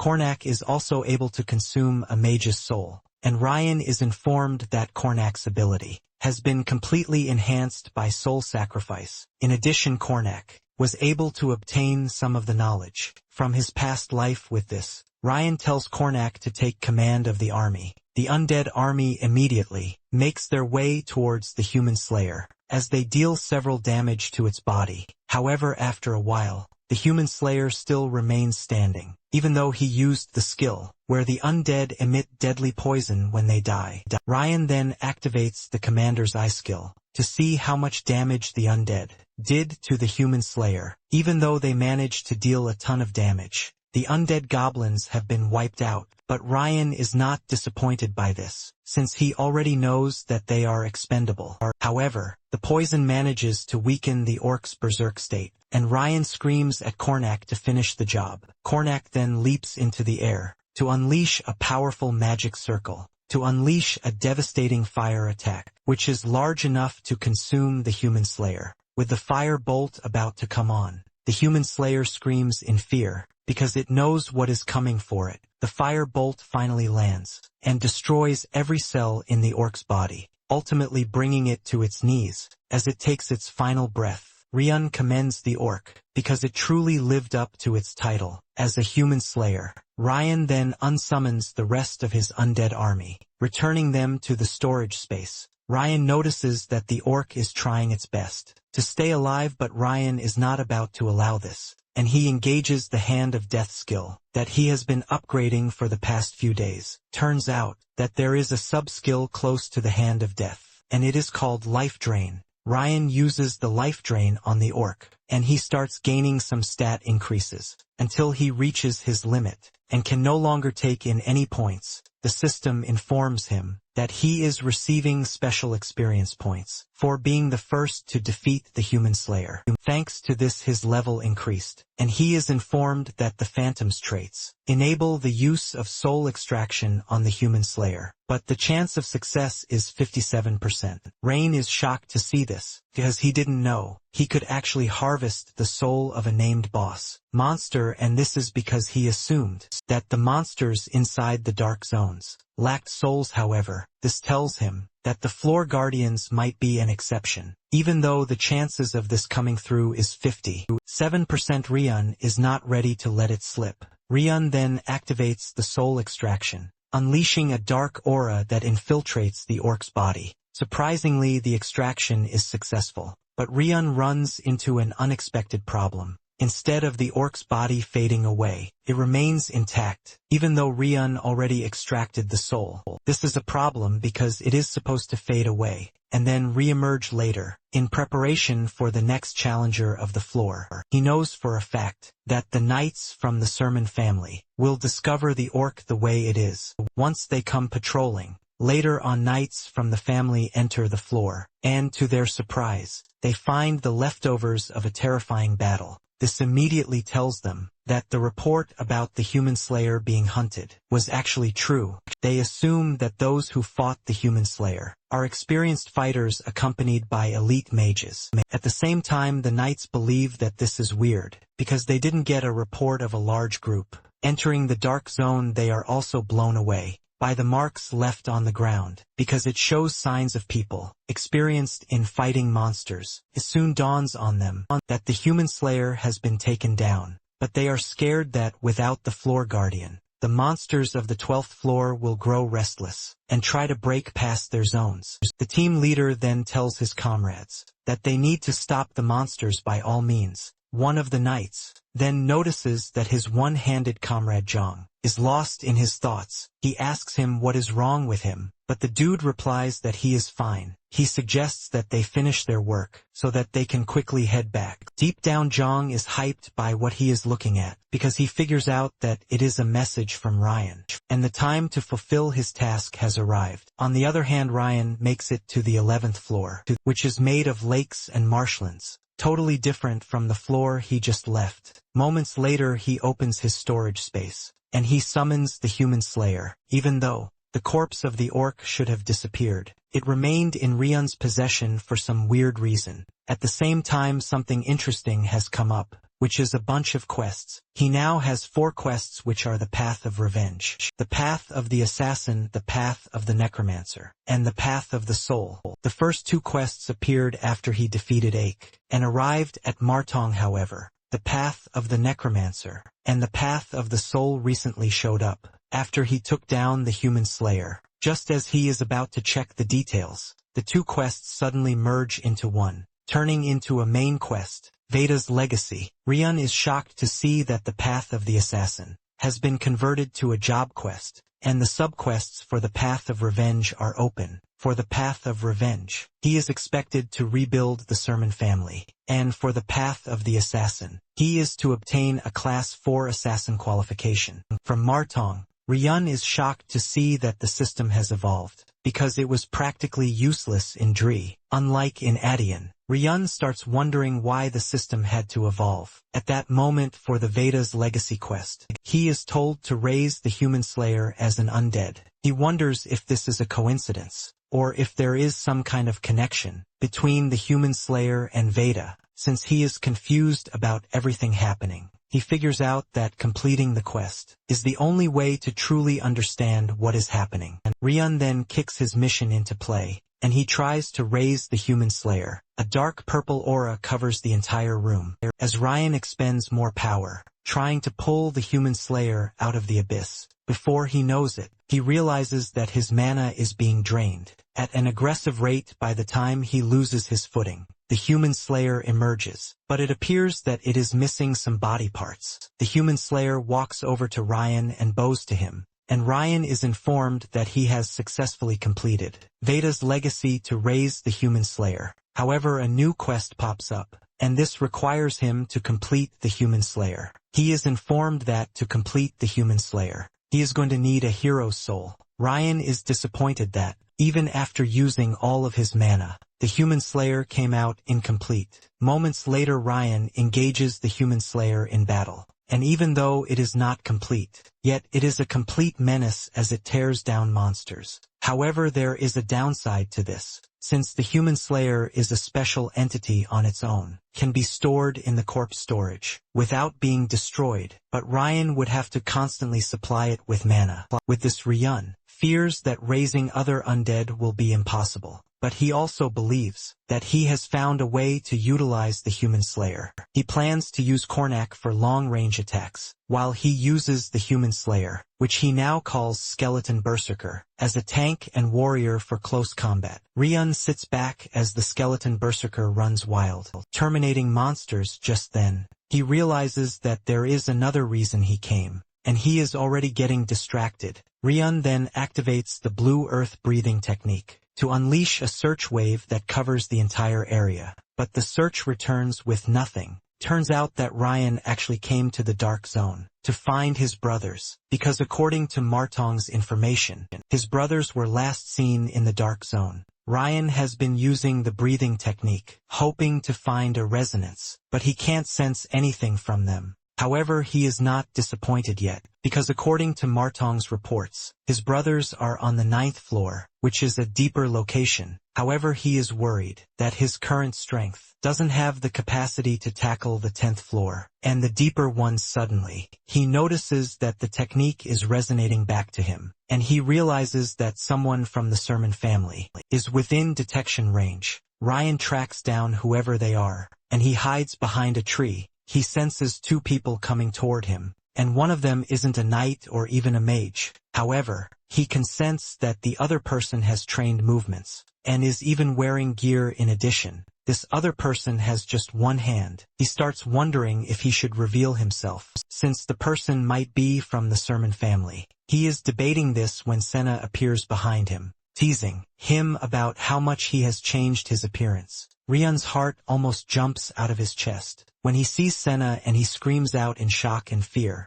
To his surprise, the other two, who were walking toward him, were Truno and Zhang. Truno offers his greetings, saying he definitely would not have recognized Ryan if he didn't use the breathing technique. Zhang mentions that they actually hurried to the scene after they saw the traces he left behind. It was when they were following the traces that they sensed the activation of the blue earth breathing technique. Apparently, Truno had told Zhang that if he notices any anomalies in the Dark Zone, it means Ryan has shown up. Hyped up about the whole thing, Zhang tells Ryan that it is an honor to play such a significant role. Suddenly, Ryan senses a scary female presence behind him, leaving him frozen. The woman then speaks out, telling Ryan that she is glad that he is safe. Ryan finally shakes off the shock, and replies that it's good to see her, who turns out to be his mother. Apparently his mother was always busy, and this was for the sake of the family. But back then, Ryan didn't know the essence of her efforts, because he rarely sees her.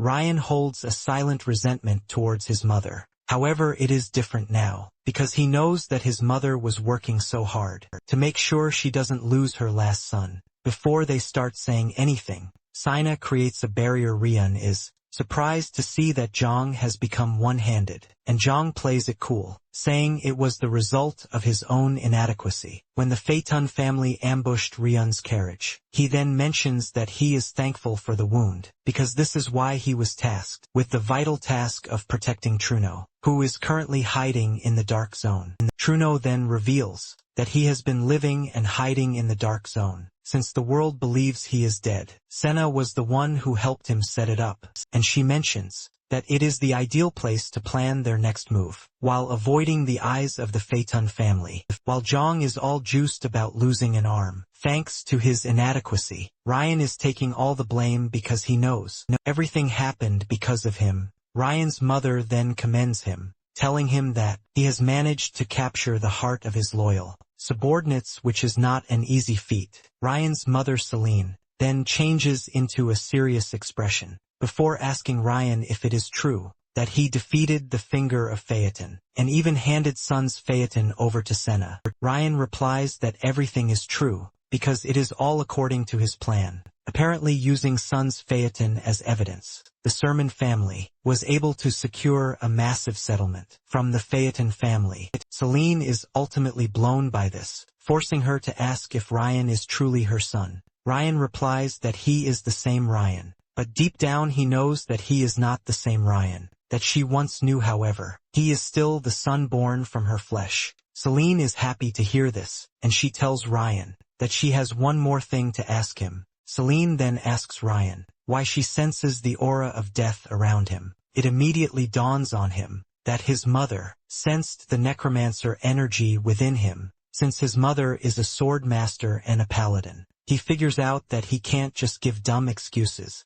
In addition, everyone included in his plan is indispensable, which is why he has to make them understand the change in him, because this is the only way they are going to move according to his plan without hesitation. Ryan then tells his mother that he is going to tell her everything she wants to know. He reveals that everything began with a dream, which is more or less a revelation. Ryan mentions that this dream was about the downfall of the Sermon family. Ryan narrates that their territory was burning in a war with the Fian family, and the Darren kingdom and the other great families didn't even intervene. During this Colin and loads of their retainers were slaughtered by Fian soldiers. When Truno and Senna hear this, they realize that it truly would have happened if the conflict with Phaeton escalated. In reality, Ryan continues by revealing how he was captured by Phaeton, alongside his younger sister and his mother. Even though Alejandro and Senna fought bravely to save them,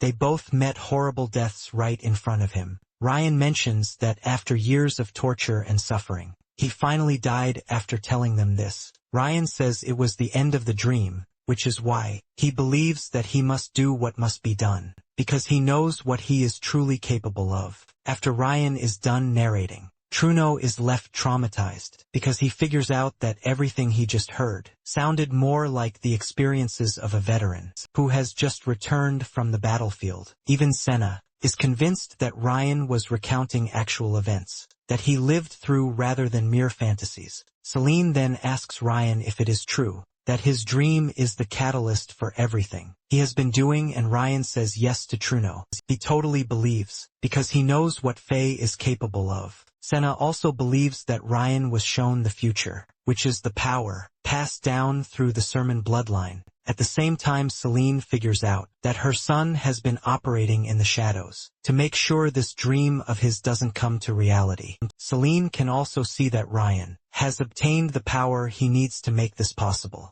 or else he wouldn't have been able to defeat Aki, or even face his family members in the Dark Zone. Celine then asks Ryan for his future plans, and Ryan is surprised that they believe his story, even though it sounds childish. Celine then replies that he is not a child, because the decisions he has made have shown that he has what it takes to shoulder the future of the Sermon family. Celine then tells Ryan that she and everyone in the family will support him. Ryan smiles when he hears this, and he figures out that there is no turning back. Ryan tells his mother that what he is about to ask her is something she can never tolerate, but his mother tells him to go ahead with it. Ryan then mentions that he must relinquish the family's status as a great family. This shocks the trio, and Truno quickly speaks up, telling Ryan that if he does this, the Sermon family would be demoted to a common house and lose its qualifications. Ryan replies that he is aware of this, but he lets them know that with their current strength, it is impossible for the Sermons to regain their status. Senna mentions that that the status of a great family is the same as absolute authority and power. Because of this, great families can even stand above nations and hold the right to decide the fate of the world. When calamities threaten humanity, Celine adds that a great family is the only entity qualified to represent their world in matters that involve dimensions beyond Dree. Because of how important this is, Celine asks Ryan if he is seriously telling her to give up such a title, and Ryan lets her know that it is a must that she does. So Ryan lets them know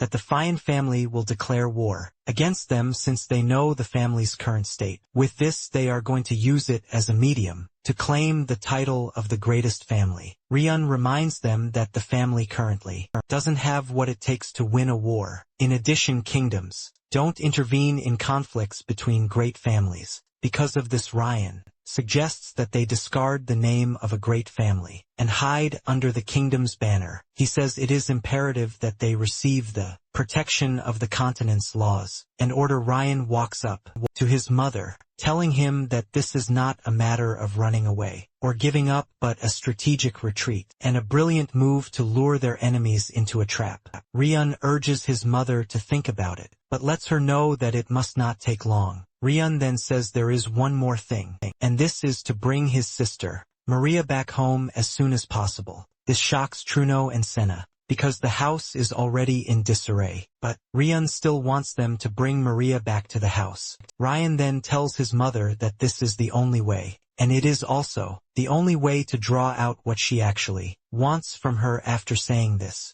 Ryan tells them that this is all he can say. For that moment just then, Celine shocks them by revealing that she is going to do everything. Ryan just suggested Ryan is glad to hear this, because this is the only way they can avoid unnecessary sacrifices. Celine then whips out her sword, talking about how she is incapable of leading the family. Ryan is confused by this and gets even more confused when his mother points her sword at him. Celine lets Ryan know that she has a responsibility to be his mother before she takes on the role of a holy knight. And the matriarch Celine says everything Ryan has said is the same as saying he is going to take responsibility for the Sermon family. Since she is the current temporary leader, she believes that it is her job to test whether Ryan is qualified to take up the responsibility to lead the family. Celine tells Ryan that he has to withstand her strike, leaving the grown-ups present on the scene shocked and confused. Even Ryan is scared that his mother wants him to withstand a strike from a holy knight who is both a sword master and a paladin.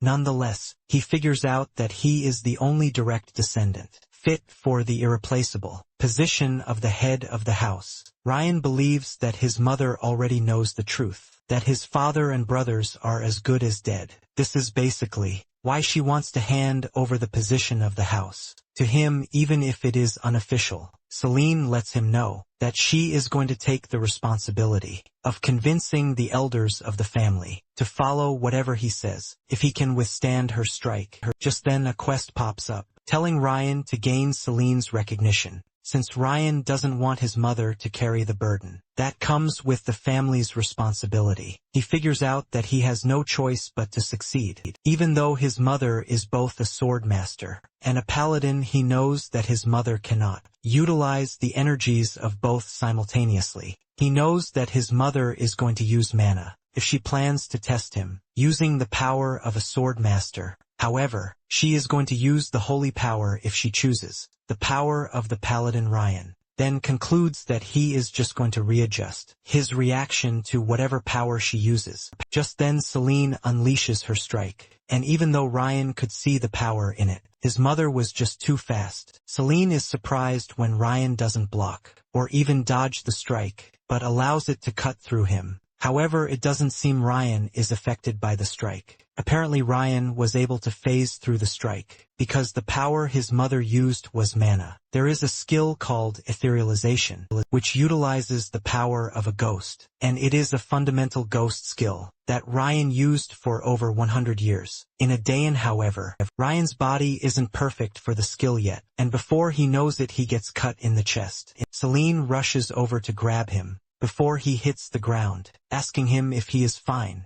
Celine then activates her healing powers, but Rain assures his mother that he is fine. He also lets her know that he is going to cherish the wound as a mark to ensure that he never forgets her love and concern. A mark of being her son. Rain hugs his mother, and it turns into an emotional moment between the two. The system also notifies Ryan, telling him that he has earned Celine's recognition, and he has gained a small amount of experience. Along with Celine's recognition, because he used the etherealization skill, he is also informed that the rank of the skill has increased. Ryan then tells his mother that there are still things he needs to accomplish on his own, but he has written down his plan to restore the family status, as well as the things he is going to do after this. He then hands over the letter to his mother, and Celine expresses her disappointment that she can't be by Ryan. Through everything, Senna then tells Ryan that Colin and Alejandro are worried about him. Rain suggests that it is best they don't tell Alejandro anything yet, because he wears his heart on his sleeve. However, as for Colin, he promises to go see her himself. Truno then adds that Alejandro won't even hold a grudge if he later finds out, because this is the kind of person Alejandro is. Moments later they return to the surface, and they go their separate ways. Not long after this, Ryan arrives at the Martong intelligence branch, located in the Darren Kingdom. He is welcomed by the receptionist, who tells him that there is a letter for him. From the Fenton branch, Ryan collects the letter, and when he reads it, he realizes that it is concerning the 4th grade promotion exam. The exam basically contains instructions for both the promotion exam and the mission. Apparently, he is required to assassinate the Mage Goma in Khaled, a territory of the Darren Kingdom. Ryan figures out that he has heard the name Goma before, and he realizes that the dude is actually a fitting target for a 4th class exam that tests one's martial prowess. According to the intel that he was given, Goma suddenly arrived in Khaled one day and created a dungeon. Since then, there have been reports of missing villagers. Mercenaries and adventurers were sent to investigate, but they all went missing. Since the lord of the region is useless, the villagers turned to a more specialized organization, Martong. With this, Ryan figures out that he has 2 tasks, which are to clear the dungeon and also to kill Goma. Shortly afterward, he arrives in the quiet village of Khaled. He suddenly runs into an old lady, who asks him if he is a traveler, and suggests that he leave the village, because he is just a boy. Ryan is surprised that he just arrived at the village, but the old lady is already telling him to leave. With a more scary tone, the old lady tells Ryan that there is a fog of death that has settled over the village. She mentions that men, whether adults or children, are vanishing without a trace. Ryan is surprised to hear that only men have been the ones disappearing. The old lady then points to the mountain in the distance, telling Ryan that a sorcerer has settled there and is consuming men to increase mana. The old lady reiterates her warning, telling Ryan to leave the village if he doesn't want to perish. Suddenly, the woman's daughter comes rushing out of the house. Ryan then asks her if there is something wrong with the village, and the girl says no. She claims that her mother's mind is failing because she lost her 2 sons. The girl then points in a direction, telling him that there is an inn that has decent food and a fine lodging for him to stay. While saying this, she is dragging her mother into the house, and Ryan is surprised that the girl's attitude is completely different from her mother's, as if she doesn't want him to leave. Before the girl finally drags the woman into the house, she screams at Ryan again, telling him to leave, or else the sorcerer will consume him. Ryan then remembers the warning he got from Sapphire, telling him that there is a rumor about outsiders being lured into the village so that they can be sacrificed to the sorcerer in place of the village's own men. Since he is totally confused about what is happening, Ryan figures out that he will just settle down in the inn. First, because he has a gut feeling that he should not go hunting the sorcerer immediately. He knows that it is wrong for him to solely depend on the information provided for him by the organization. While entering the inn, there are 2 women on the rooftop behind him, possibly watching his every move. Moments later, the receptionist at the inn tells Ryan about the old lady and how she lost her 2 sons. She also admits that men have been disappearing in the village, and this includes travelers and mercenaries who have visited the village. She tells Ryan to be careful, and Ryan asks her what the Lord of the region is doing to stop all that is happening. The receptionist mentions that the Lord sent his private soldiers to investigate, but they could not find anything. Nonetheless, the receptionist believes that everything is going to be sorted out very soon, because the villagers already gathered money to recruit experts. Ryan asks her what she means by this, and she reveals that the villagers already consulted the Assassin Guild Martong. She is confident that the Assassin Guild will handle the situation. Surprisingly, the receptionist also tells Ryan not to stay long in the village. Moments later, 4 individuals enter the room. Ryan wonders who they are, but he can clearly see that there is a mage among them. The leader of the group then tells the receptionist to serve them food. Apparently the 4 are there to meet someone, and they are not even glad that they are meeting the client in such a remote area just then. Ryan spots the silver badges on their chests, and he relaxes, believing that they are quite capable. Not long after this, one of the ladies watching Ryan from the rooftop enters the room, and she walks over to Ryan. She asks Ryan if it is okay for her to sit beside him, but he ignores her nonetheless. The girl still sits beside him,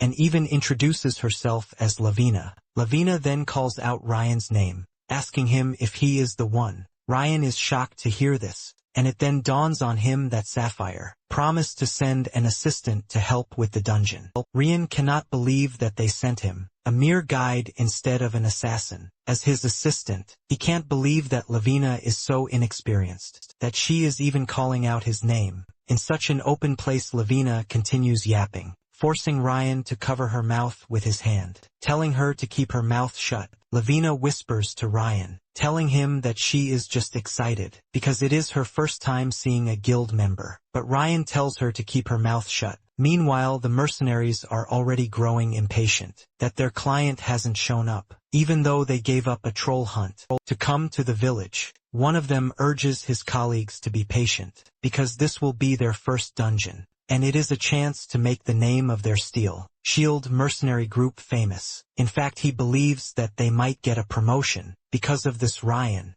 on the other hand, is glad that the mercenaries didn't hear them, but Lavina lets him know that they are rookies, because they have no idea just how terrifying the dungeon really is.